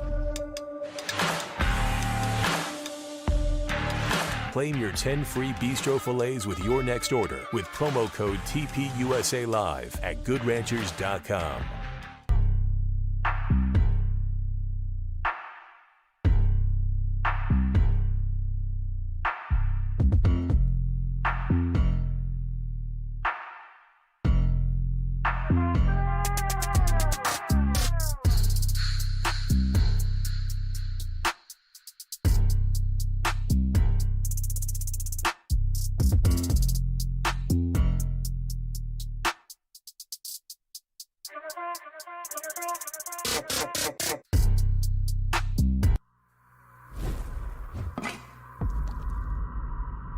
This is your brain.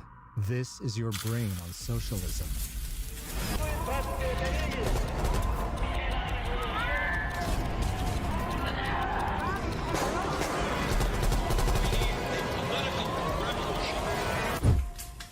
Any questions?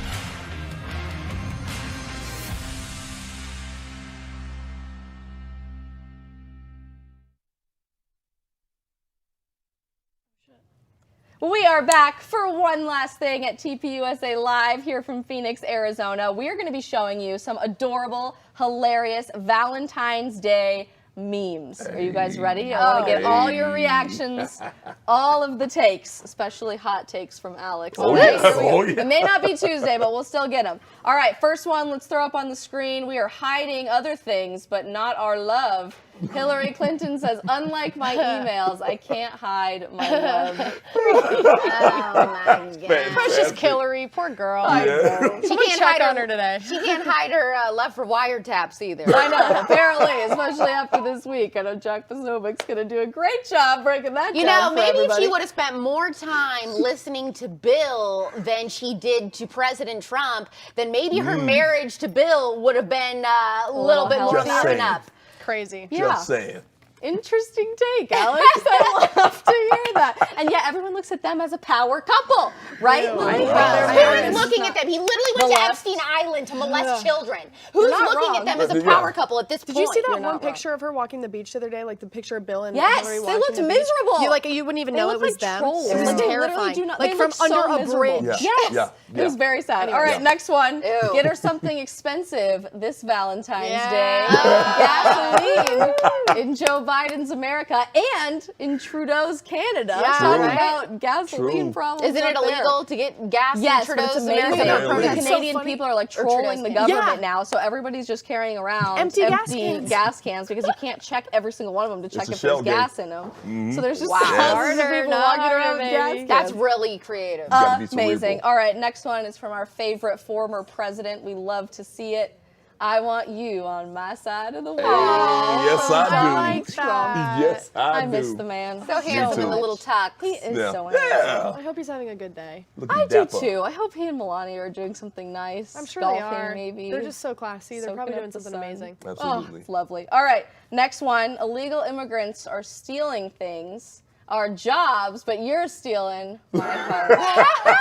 Kissy love face it. Trump. What's a I kissy love that face? image. They use that in memes all the time, and I think it's funny. so funny. That is so. That's I trollery. absolutely love it. All right. Yes. My personal favorite Valentine's meme that we're going to be sharing with you guys today. Don't leave us hanging this Valentine's. Stop. Oh, God. Oh, that's cold. There he is. Oh, my Ouch. goodness. Oh. Text that to the guy that ghosted you, you know? Yes. Oh. Don't leave me hanging. I love that thing. I've seen that meme all across Instagram the last few days. That's funny. Genius. That The is people that rich. come up with these things, I could never be that creative. Me neither. Me neither. I'd like to think of myself as a creative person, but I don't think I could ever come That's up the with next that. level right there. Genius. Mhm. All right, we got two more. Our favorite redhead in the press secretary room there. Hey, I'll always no. circle back to you. I don't want her to though. I really Yeah. don't want Not that. a fan of Jen, I Steven? am not a fan of circle back. Like cul-de-sac it. Raggedy You don't Ann. have to no, just in no. and out. Yeah, in and out, in and out, in and out. Please. No circles, just cul-de-sacs. She's terrifying. Yeah, All right. the relationships where you keep circling back, it's toxic. You got to block them on Facebook once a Amen. week. Once and done. Goodness, mic drop.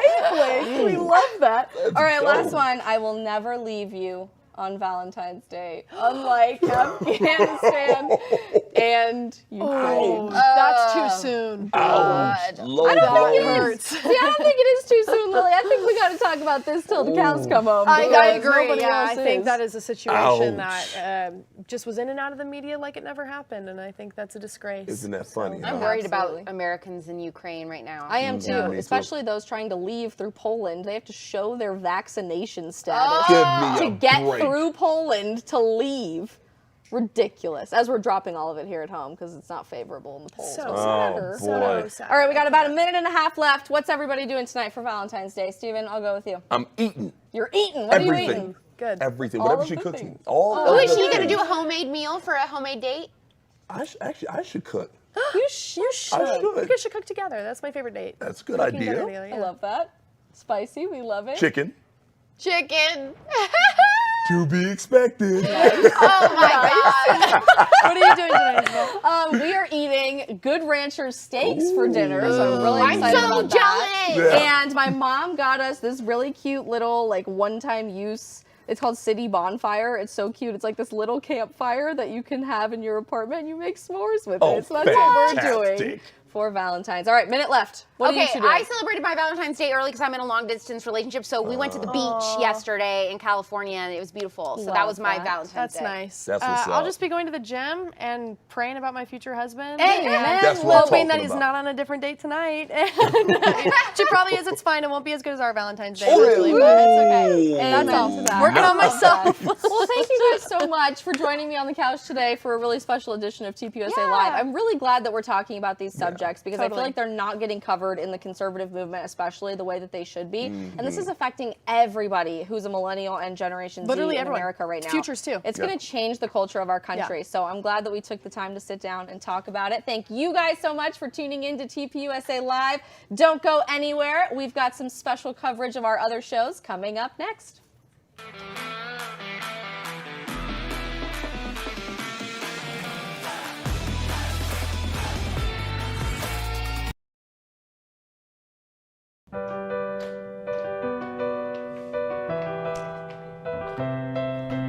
Welcome to our first ever political correctness and inclusivity training.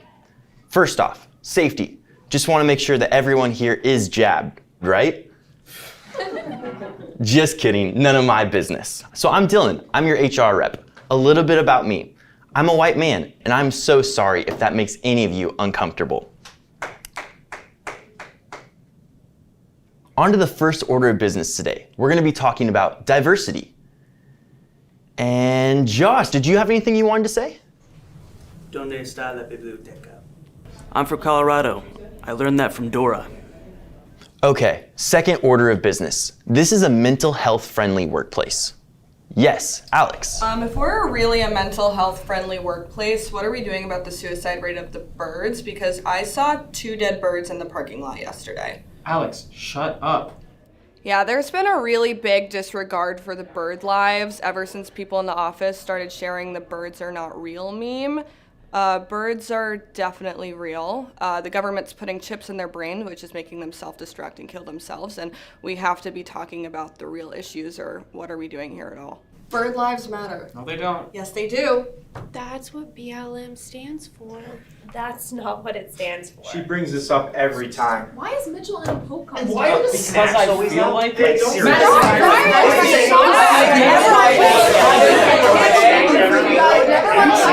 I think this went really well. All in all, this is a great place to work, and we're becoming more politically correct every single day.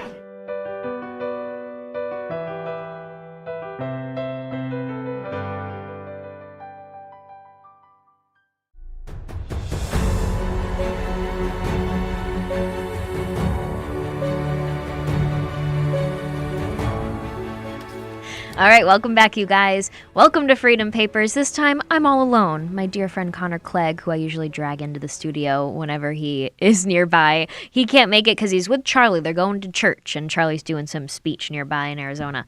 But we are continuing the topic from last episode that we did with Connor. So last episode, we did 15, Federalist Paper 15. It's called The Insufficiency of the Present Confederation to Preserve the Union. It's by Hamilton, of course, pen name Publius, and today we're doing paper 16. Shocker there, right? So 16, like many of the other papers that are a continuation, this one is called the same subject, Continued, by Hamilton. So we're going deeper into the problems of the Articles of Confederation.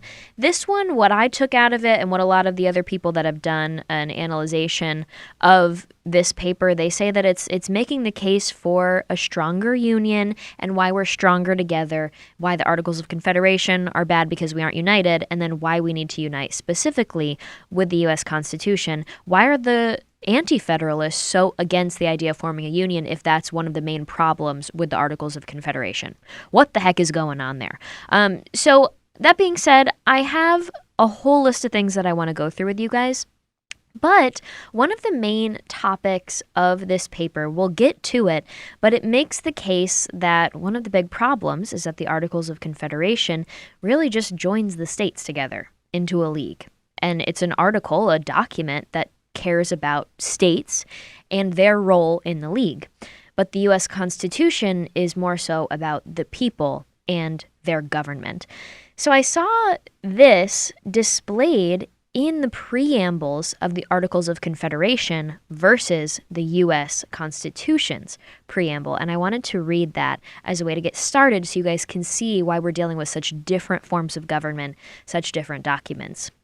Let's start with the preamble to the Articles of Confederation, the one that really just has to do with forming states into a league.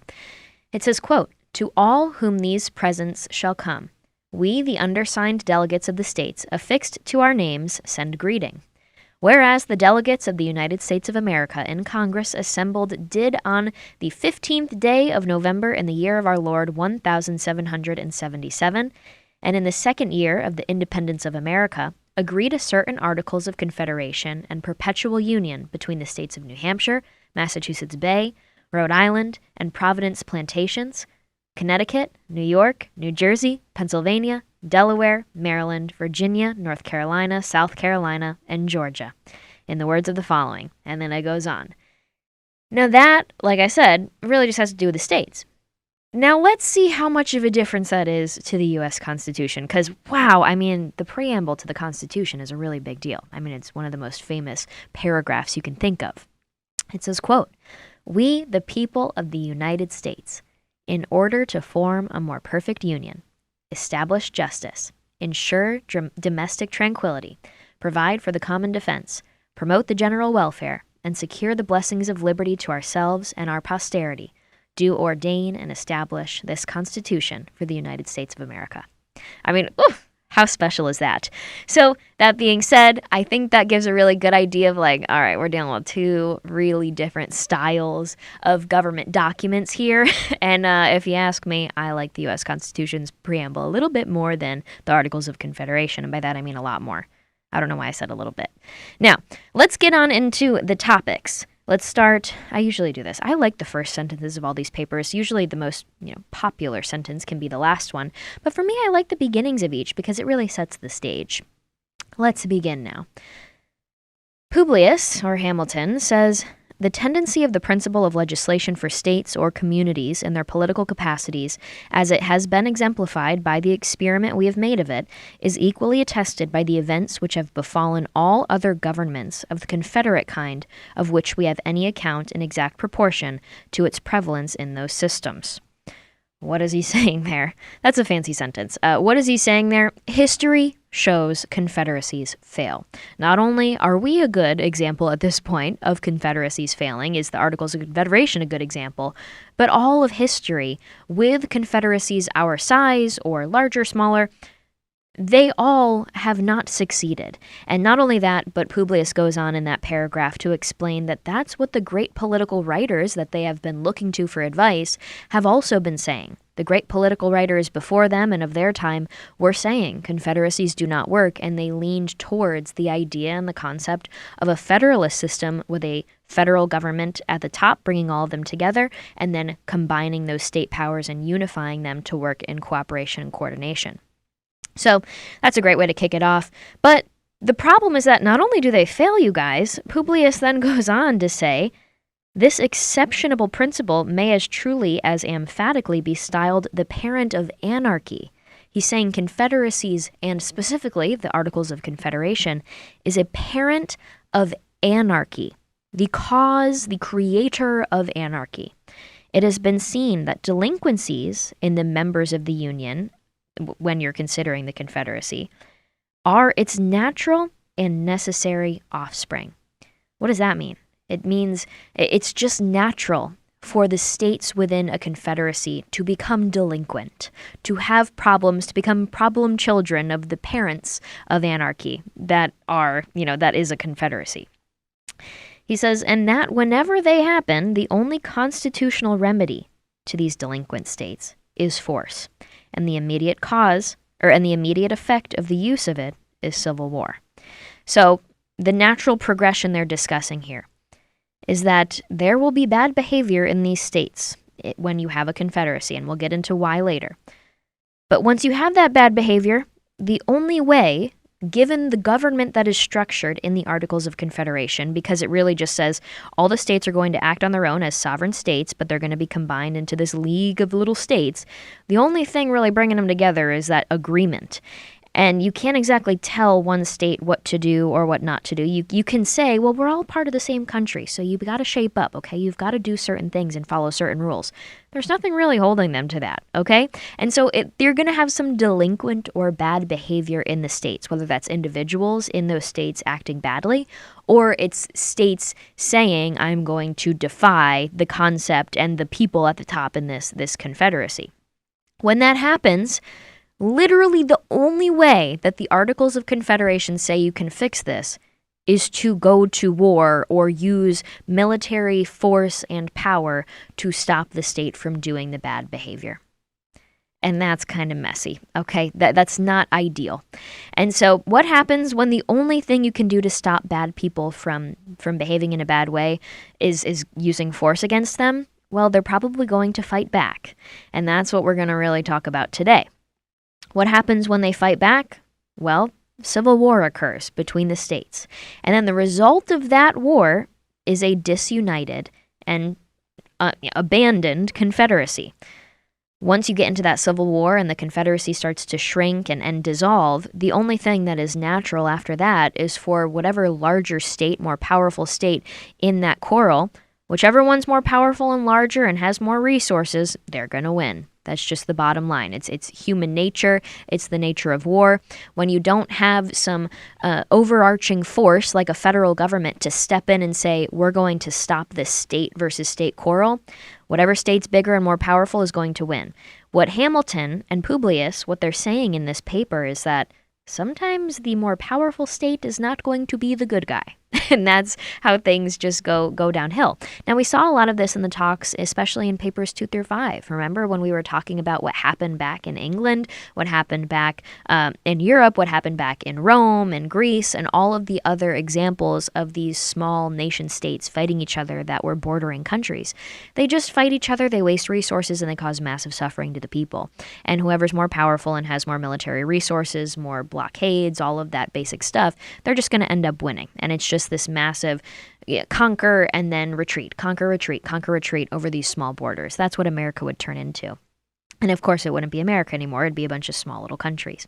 So that's what they're saying is going to happen. You're going to have to use force if all we have is the option to use force against bad actors. You're going to have force that will lead to fighting, lead to civil war, and then lead to potentially bad actors that are more powerful than the good actors in the states rising up and taking over. And that's not good at all, right? Let's move on to the next part. So say we have these bad actors, and we have no way to stop them other than having them go to war with each other. Publius says, quote, "It would rarely happen that the delinquency to be redressed would be confined to a single member. And if there were more than one who had neglected their duty, similarity of situation would induce them to unite for common defense. Independent of this motive of sympathy, if a large and influential state should happen to be the aggressing member, it would commonly have weight enough with its neighbors to win over some of them as associates to its cause. Specious arguments of danger to the general liberty could easily be contrived. Plausible excuses for the deficiencies of the party could without difficulty be invented to alarm the apprehensions, inflame the passions, and conciliate the goodwill, even of those states which were not chargeable with any violation or omission of duty." Now, what is he saying there? Here's the deal. It's probably not going to be a situation of just one bad state. Maybe it could be, nothing stopping it. But when you have one bad state, you're probably going to have multiple states that you're now going to have to deal with. Why is that, though? Publius says that, one, there could just be multiple states that are bad actors. They could just have the same bad intentions. They could just both want to defy the Confederacy. They could refuse to be a part of the team, a part of the league, and that's the main problem. But the next step is that, hey, maybe they're just persuaded by the sheer power of this growing mass that is these new states. Maybe the in the middle and in between states that don't exactly know what they're doing or just kind of want to be left on the sidelines are like, it's probably a little bit safer for me to just join into this new and growing party of these new delinquent states because maybe they're not so bad after all. And even if it is a little bit bad, hey, maybe we've got to sign on with the devil to protect ourselves and to get that sense of security and safety. I mean, how many times throughout history have people done that? A lot. The third example they gave, though, was just the idea that when you're bad, I mean, you're going to lie to people. And a lot of the times it's the bad actors in history that will persuade good people with goodwill and people that would never, or states that would never want to do harm. You can persuade them with lies and with manipulation or with propaganda to join your side because they think that that's going to be the best course of action. They think that that's actually the moral side after they've been tricked. And so they warn of that as well. So you could potentially have just immediate, direct bad actors, or you could have people that are persuaded by the power and just want to protect their security, or you could have good people that are lied to by the bad guys. And then all of a sudden you have this growing force that you have to go against. Now, what he's saying there is if you've got multiple states that are bad actors, you're going to have multiple states that fight and join the sides of the good guys that try and bring justice. And that's when you have the whole country fighting with each other, and that's pretty messy. So if you look at each example that Publius is trying to show to us, he's saying, if this happens, it's not good because now you have this problem. If this happens and you have multiple states have to fight, and guess what? We end up in another civil war. If this situation, another civil war. And the general message here is that because the Articles of Confederation don't have a process or a national army for us to use that is long-standing and available for us to use whenever there's bad actors, we are going to have to submit ourselves to the violence and chaos that comes with consistent civil warring, whether it's with multiple states or one state at a time.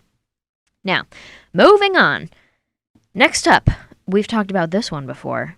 Papers 2 through 5, written by John Jay. Remember John Jay? He was he was part of the signing of the Treaty of Paris, the negotiations of the Treaty of Paris. He wrote 2 through 5. And when we talked about 2 through 5, it was the dangers of foreign forces. What was the big lesson there?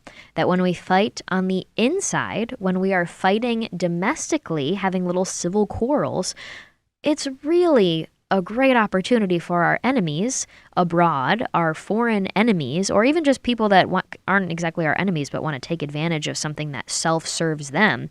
It's a great opportunity for them to come in and say, hey, I'll help. They don't care at all about who wins our civil wars. They don't care about protecting the sanctity of the U.S. Confederacy. Instead, they just see a great opportunity to serve themselves and get something out of it, and they go, we'll provide some resources and assistance. And so the next concern that Hamilton has here, Publius has, is that when you're inviting problems into your country, or when you have problems in your country and you can't find domestic partners, these delinquent states are for sure going to get offers from foreign aggressors, from foreign enemies, or just from people out there in the world that don't have the best of intentions or don't care at all about protecting America moving forward. And guess what? These bad actor states are probably going to accept that help. And what was the lessons in 2 through 5? It was all about once you invite these countries into your land, they aren't going anywhere, and you're kind of stuck with them unless you force them back out. Now, what does this remind you of? For me, it reminds me of Afghanistan. We've been dealing with this especially since August 2021. Geez, time flies. August 2021, when the whole disaster happened with Afghanistan and with the Biden administration, we saw just how involved the world is in Afghanistan of all places. Now you can look at that and say, why is China in Afghanistan? Why is China giving billions of dollars to the Taliban? Why is Russia in Afghanistan? Why are all these countries in the Middle East in the first place? Do you think they care about protecting the villagers of Afghanistan from the Taliban? Absolutely not, okay? They couldn't care less. What they care about is serving their own needs and benefiting themselves on the world stage. And so they go into a situation where you have like a civil war in Afghanistan and a random country in the Middle East, and they go, hey, we'd like to assist. In exchange, you're going to give us XYZ. So that's what we saw there. And thank goodness that we are a solid foundation of a country right now. This is also why, you guys, when we've talked about this, we've talked about why it's so bad to talk about kicking California out of the country or having Texas secede from the nation or dividing into quarters. I've heard of that too, national divorce. When we divide ourselves, we are turning more and more into situations like the Middle East where it's just all these countries that are constantly fighting, constantly at war with each other, constantly going through civil wars.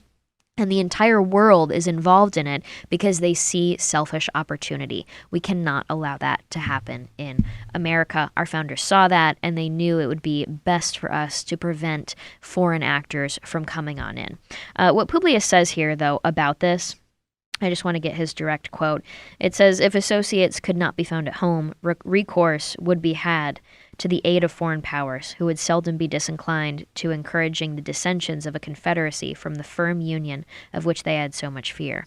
And so, what does that mean? Obviously, the world doesn't want us to be a strong union because it's a threat to them. They benefit when we are weak and separated. That is why we should stay strong and united. I mean, that's a great argument if you ask me.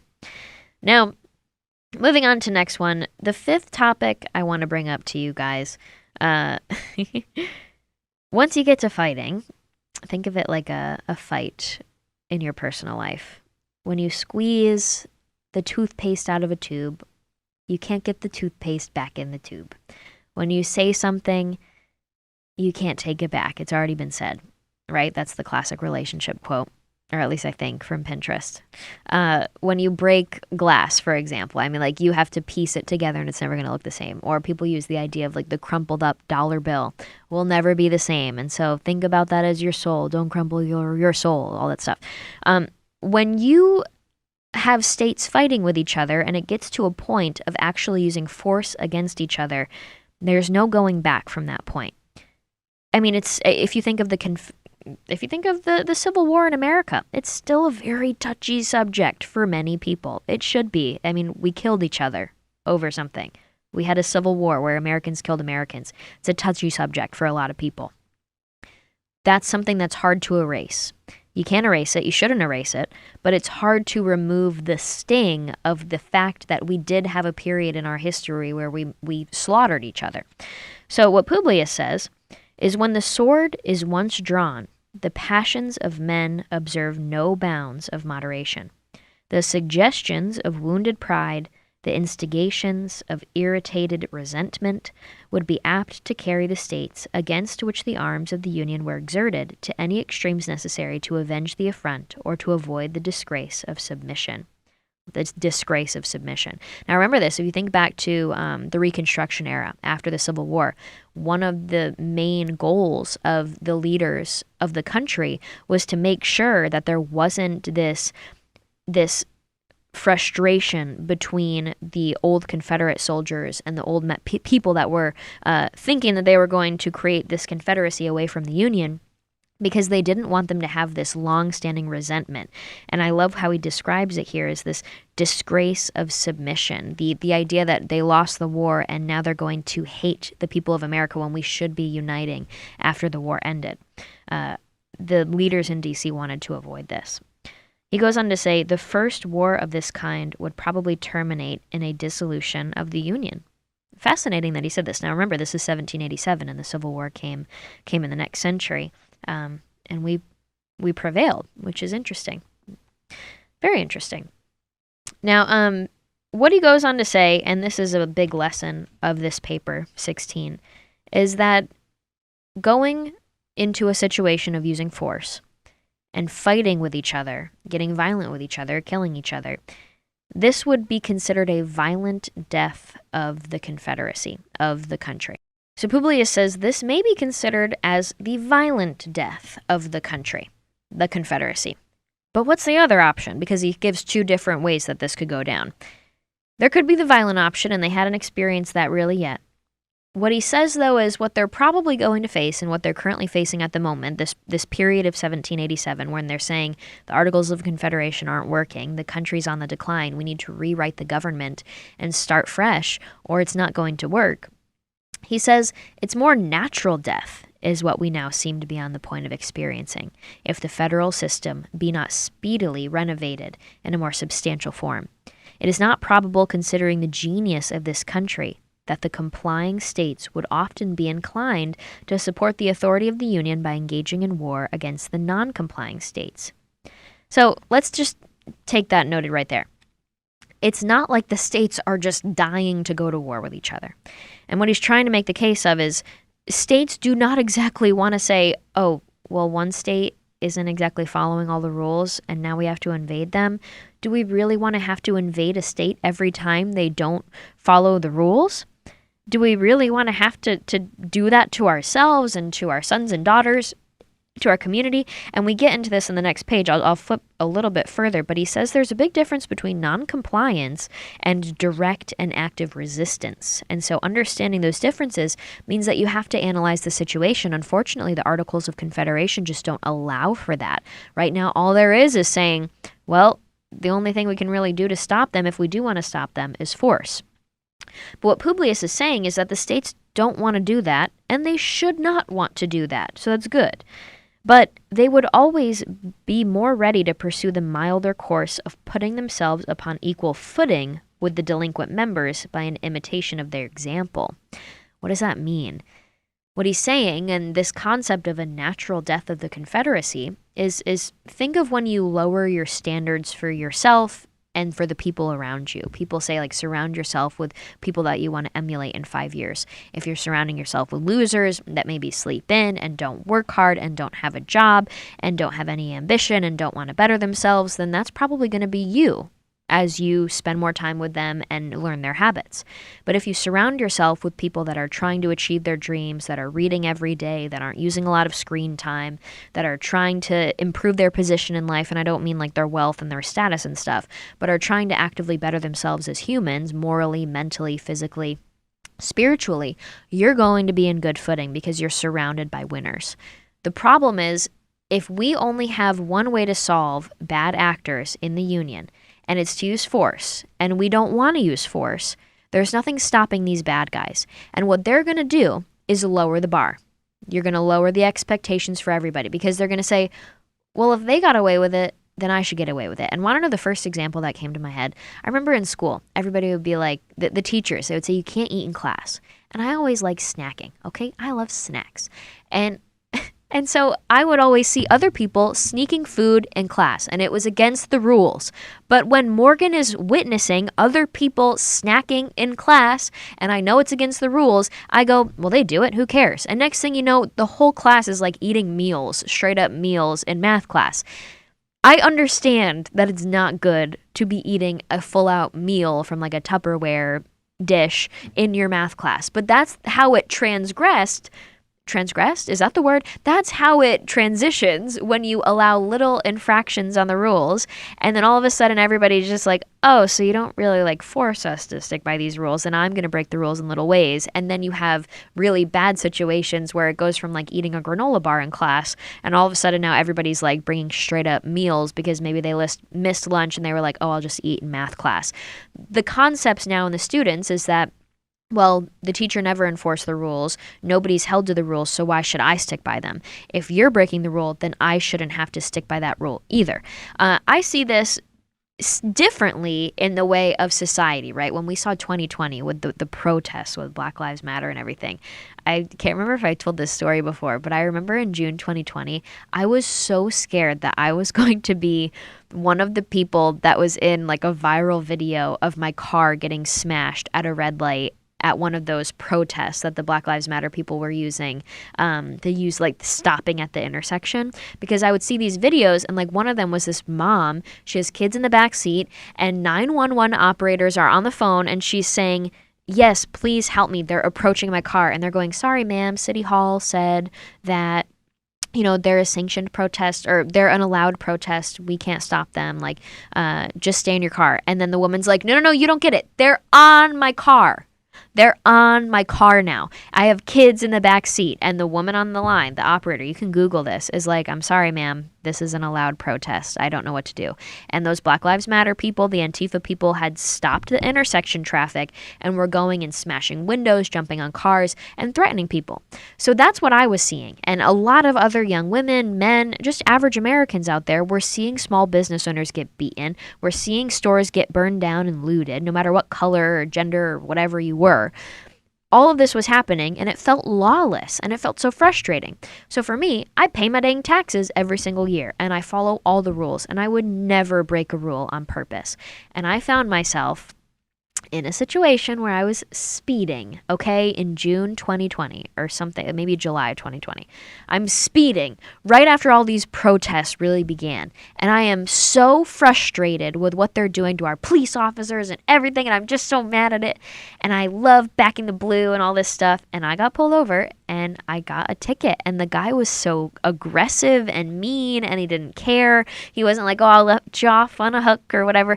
He just gave me this expensive hundreds of dollars ticket and said, you can try and contest this in court, but I don't know. Have a nice day. And I was just looking at the ticket saying, like, I already pay so much money to the government, and they just do speed traps to try and get people and get more money from our hard-earned wallet, or our hard-earned dollars in our wallets, all this stuff. And I got so frustrated. And it was this idea I realized in my head. It was like, yeah, because they had set this standard that we don't have to follow rules anymore. So for some reason, I'm held accountable, but then other people aren't held accountable for worse things. And it just makes this really big frustration because we all sign this invisible contract in America. Like, we pay taxes, we're good citizens, and then the government provides basic services. It just seems so frustrating to me. But it was the erasure of this agreement we all have as citizens. We saw the same thing. I mean, I think I could talk about this with COVID. I'm sorry to bring up COVID, you guys. I know we hear it all the time, but we all followed the rules for so long, all of 2020. We listened to everything they said. We listened to the scientists. We watched Dr. Fauci. Remember Deborah Birx? Remember her? Deborah Birx was always on my screen in 2020, and my mom and I would watch her. My mom and I watched Tiger King. We did all the things. We followed the rules. And then all of a sudden, after all of our lives were upended and small businesses are crumbling and we are sucking, we then see 12,000 people marching through the city streets of New York City for Black trans lives. What does that mean? 12,000 unmasked people in a pandemic, early 2020, marching for Black trans lives. And the politicians, the liberal politicians, had the gall to then say, well, yeah, I mean, that's an important political issue and you should go out there. And then we found out that the doctors were not even talking to the patients and asking them if they had been at the protest because they didn't want it documented how much of it was spread at the protest. So hearing that the bad actors were not held accountable, how does that make us feel? We say F you. So think of it in the sense of when we see these Antifa Black Lives Matter people raiding through our streets, rioting, looting, and we go, well, then why should we follow the rules that we have to follow? Why do we have to stick to gun laws? Why do we have to listen to the ATF? Why do we have to pay our taxes? Why do we have to go to the city hall and get approval from like 5 different boards to put a porch in our backyard? Why do we have to do any of this stuff? That's what Hamilton Publius is talking about in this paper. The idea that the good actors will eventually just match the behavior of the delinquent actors if we don't hold the delinquent actors accountable. And how the heck are we supposed to hold the delinquent actors accountable in the Articles of Confederation if the only thing we could do is invade them?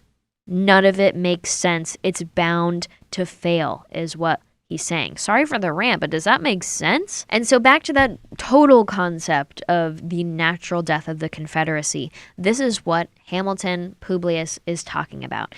The idea that once the good people start matching the behavior of the delinquent people in the delinquent states because they say, why should I be held accountable for any of my behavior either? Why should I stick to the rules that I don't want to stick to? That's when things just slowly start to fall apart. And Publius says they would always be more ready to pursue the milder course of putting themselves upon equal footing with the delinquent members of by imitation of their example. And the guilt of all would thus become the security of all. Our past experience has exhibited the operation of this spirit in full light. And so he's saying we've already seen a little bit of this play out. It's just going to continue to happen, this slow disintegration of our nation until it just doesn't exist anymore. A natural death. Moving on. Next up, let's see. Publius then says, oh, this is when we're getting into, so what were the Anti-Federalists saying? Anti-Federalists at the time were, of course, against creating this union. And Publius says, it seems to require no pains to prove that the states ought not to prefer a national constitution which could only be kept in motion by the instrumentality of a large army continually on foot to execute the ordinary requisitions or decrees of the government. And yet this is the plain alternative involved by those who wish to deny it the power of extending its operations to individuals. Such a scheme, if practicable at all, would instantly degenerate into military despotism, but it will be found in every light impracticable. Now, what I take out of this is another example of the Federalists saying to the Anti-Federalists, you are worried about what? Tyranny, monarchy, abuse of power. What you're advocating for right now by not advocating for a strong union is going to result in, guess what? Tyranny or monarchy or abuse of power. And in this case, military despotism. Why? Because like we said earlier, it was going to lead to the decay of the Confederacy, either with the natural death of as things dissolve, that's when you just no longer have the Confederacy at all. And we've discussed in recent papers, when you don't have anything, when we don't even try and fix the government or we keep the Articles of Confederation, whatever it may be, if we don't do anything about this, it's going to derail and you're going to have little wars between the states no matter what, because it's looking like the states are about to go to war. The main example that they're using here, though, with the military despotism is going back to that initial concept we discussed earlier in the episode, where the larger state in the battles between the states, the larger state's always going to win. The more powerful state's always going to win. And when you have these little military states, it's going to be a situation of these military powers, of these elites that maybe have larger access to the military, larger access to resources and material and land. It's just going to be them that are always on top, and that will lead to the oppression of people, which is exactly what the Anti-Federalists don't want. So then Publius kind of makes a joke about anybody that thinks that this isn't going to happen.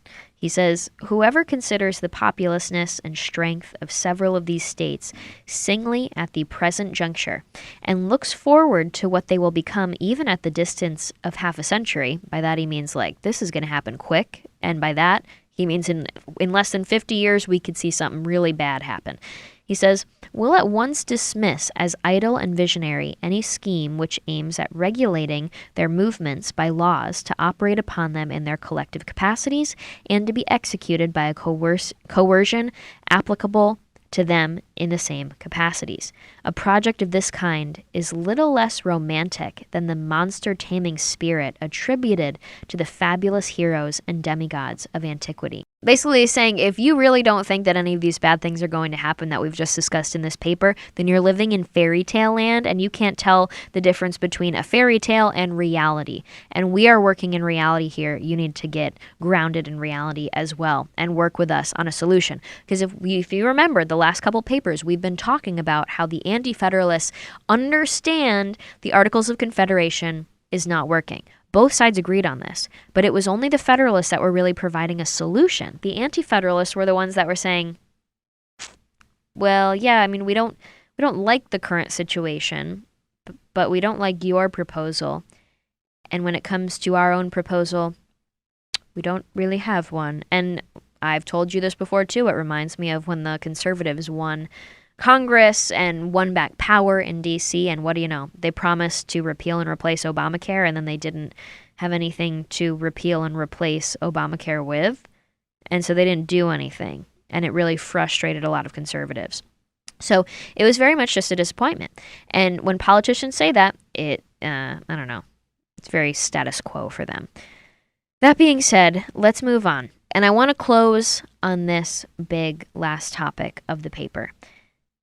A really important part of the failures of the Articles of Confederation is the concept that not only did it not have a standing army present in America or this stronger union that could be used to flex on bad delinquent states or people, but it also didn't have a legislative branch or a judicial branch. There wasn't a system of checks and balances, and that is the quintessential part of American government today, of the U.S. Constitution. And it didn't have something like the Bill of Rights either.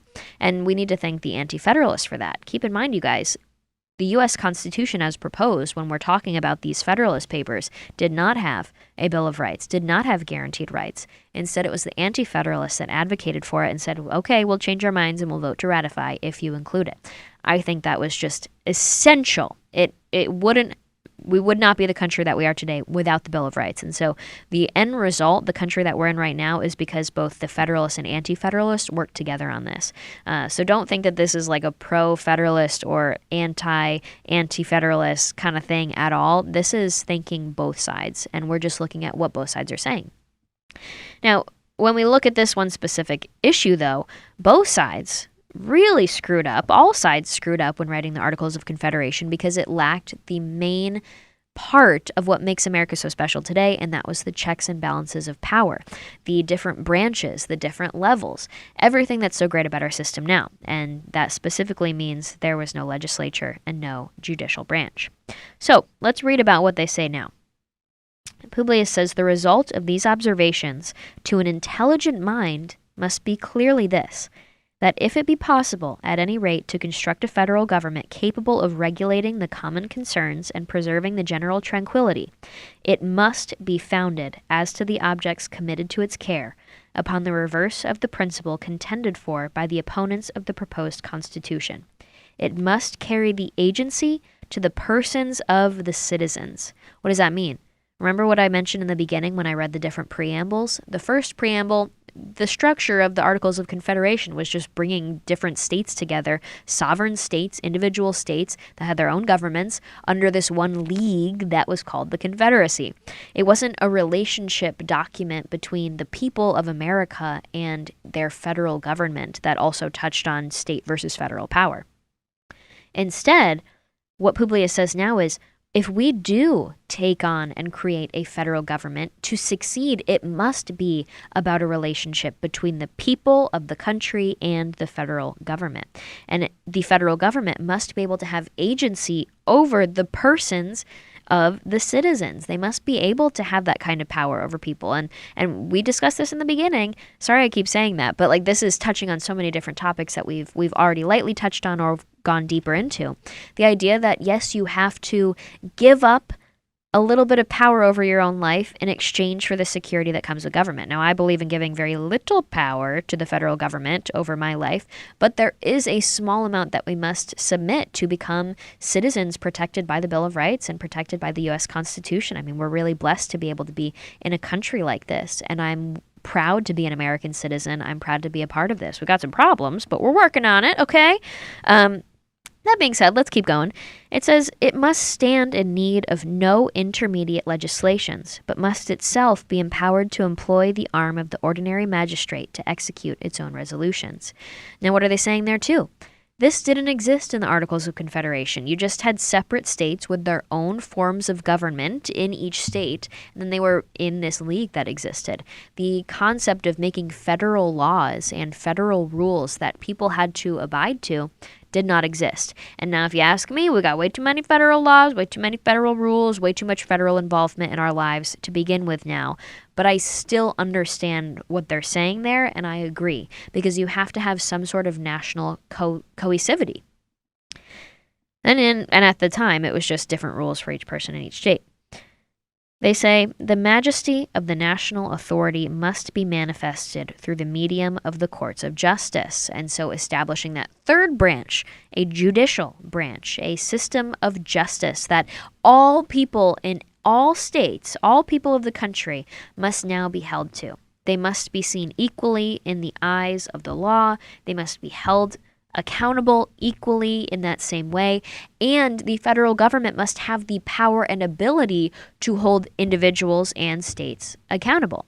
And we'll get, this is on the next page, and I kind of just briefly want to touch on it because it's more of a concept that will carry on moving forward, but it's the idea of, if somebody is not following a rule, does that mean we have to invade that person's home? Does that mean we have to invade that state?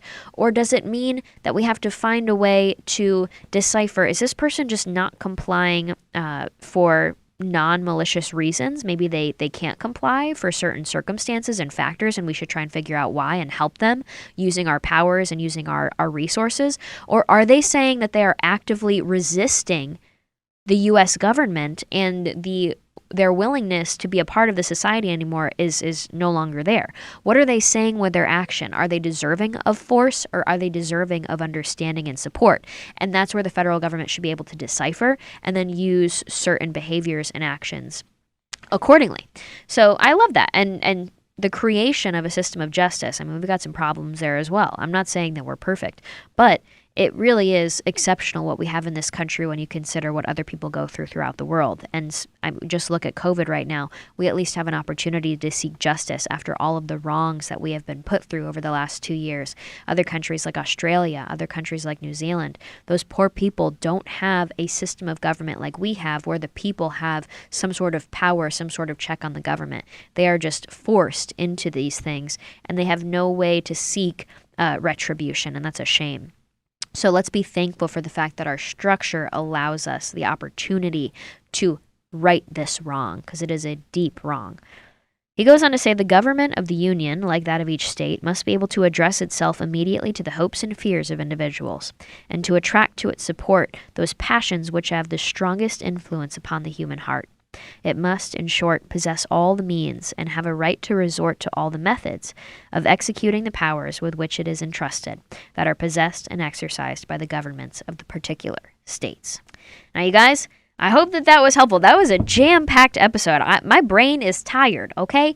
My brain is tired. It was a short paper, but it was just jam-packed. And that's because it's really important for us to understand the failures of the Articles of Confederation, what it led to with the creation of the U.S. Constitution, and the arguments that were made by the Federalists and the Anti-Federalists using the failures of the Articles of Confederation. Now, if you look around me, I've got all these papers that have fallen out of my book over the filming of this episode because I read this thing so much. If you haven't gotten your copy yet, Charles Kessler's version of the Federalist Papers is my favorite. I also recently ordered a new book that will be on future episodes. It has each Federalist and Anti-Federalist paper combined, paired up to show the differences between the papers, and I'm super excited to bring that on because I really do want to start engaging both papers and comparing them more in each episode instead of doing one and then the other or whatever we want to do.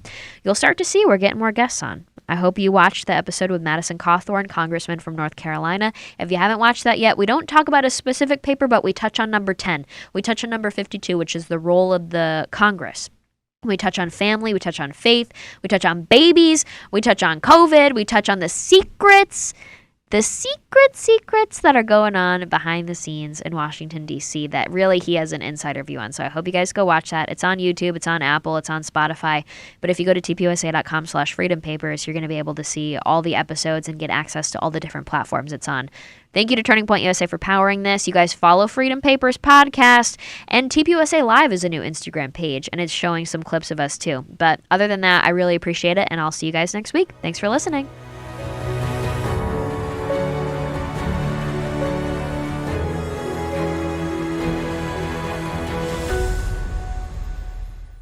How much does the earth cost? I'm gonna buy the entire earth.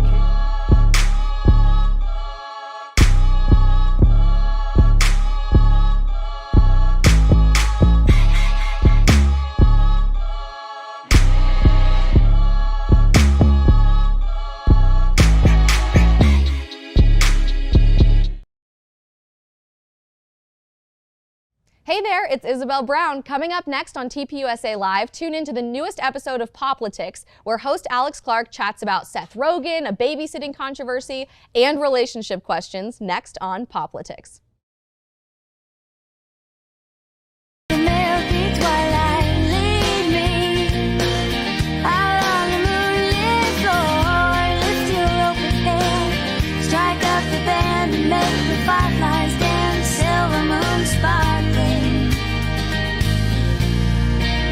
So kiss me.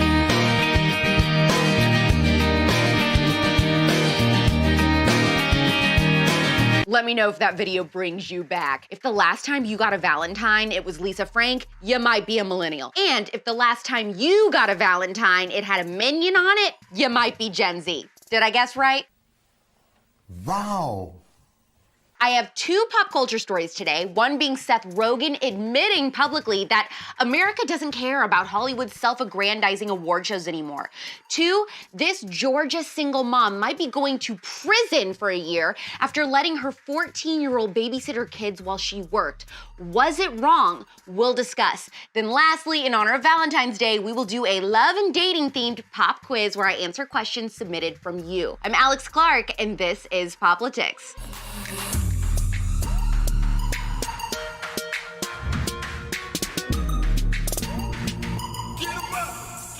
While Seth Rogen may not be my favorite former Hollywood fatty, he definitely nailed the analysis of the current state of self-absorbed celebrity award shows. I gotta add this to my Tinder profile. He told Insider that he's not sure Americans care about award shows anymore. He said, "To me, maybe people just don't care. I don't care who wins the automobile awards. No other industry expects anyone to care about what awards they shower upon themselves. Maybe people just don't care." I don't care. I don't care. I think there's two things at play in the huge decline of viewers for award shows lately. One, cable numbers are down in general. Nobody is watching traditional TV. They're all watching stuff on streaming services or social media. They're getting the most entertaining parts of award shows from Twitter, where they can get the 30-second funny part that they want without having to sit through the boring stuff and all the commercials. Can you blame them? Like a good freaking neighbor, State Farm is freaking there! And number two, these celebrities don't live everyday American lives. Americans don't want to hear what they think when there is no possible way they relate to them. All these celebrities do is talk down to us and act like they are morally superior, but just look at how many sins are in Hollywood, yet they come and attack middle America for not eating a plant-based diet while they turn a blind eye to serial rapists. How old were you when you first started babysitting? I was 9 when I became a mother's helper, which meant I helped watch babies while their parents were home. When I was 12, I got certified as a babysitter with the American Red Cross, learned CPR and all that stuff, and I took it so seriously. You would have thought I was in training to be the CEO of a Fortune 500 company. There's something you don't see every day. Fucker! Fucker! Okay.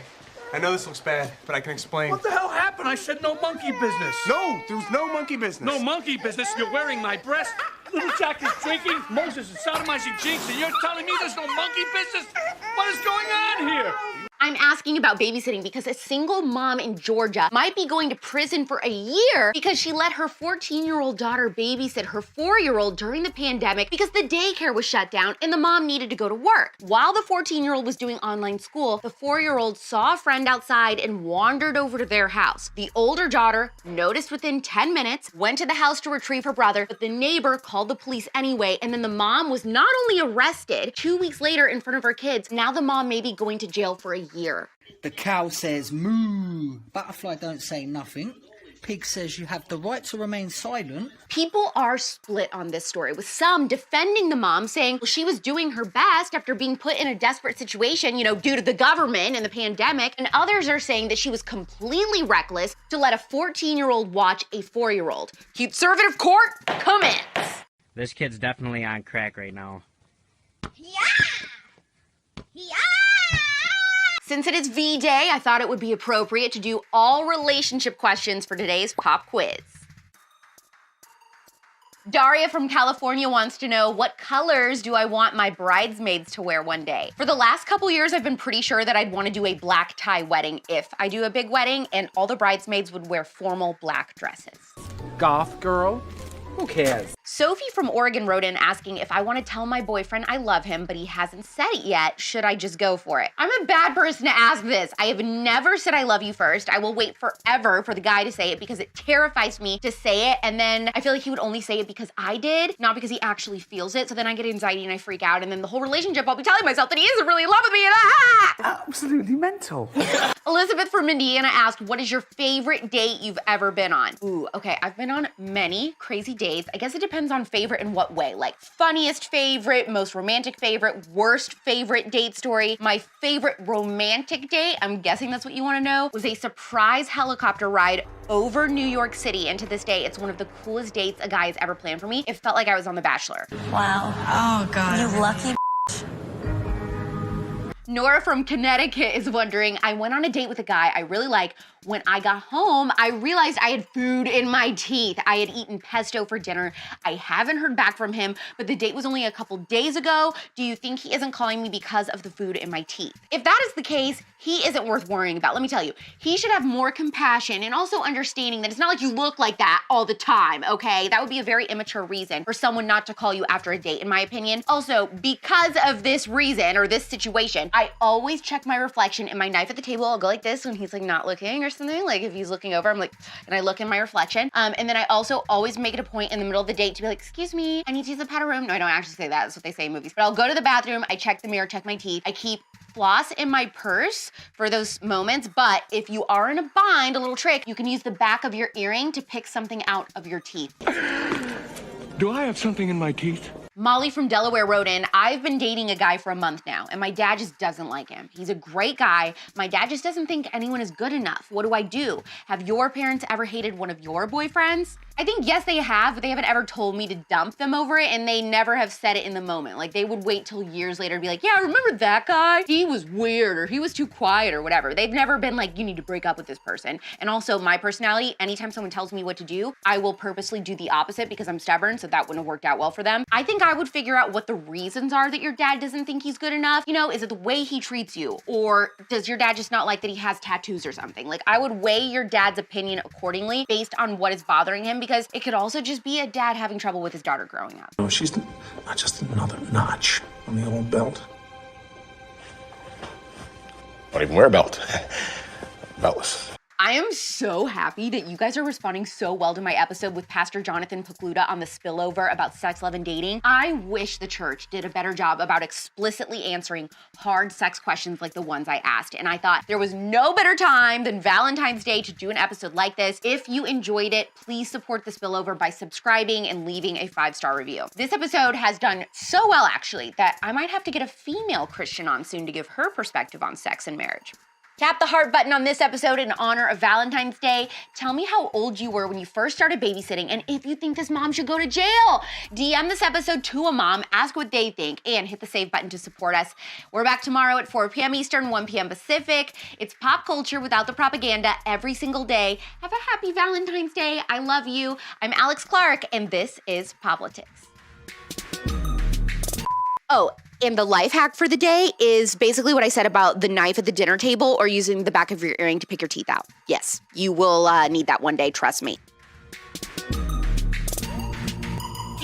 Support Politics, the first ever conservative pop culture daily show, by subscribing to our channel, turning on notifications, and of course, hitting the thumbs up. Also, our main home is on Instagram. Seriously, just trust me, that's when the real magic happens. Follow us there at Politics.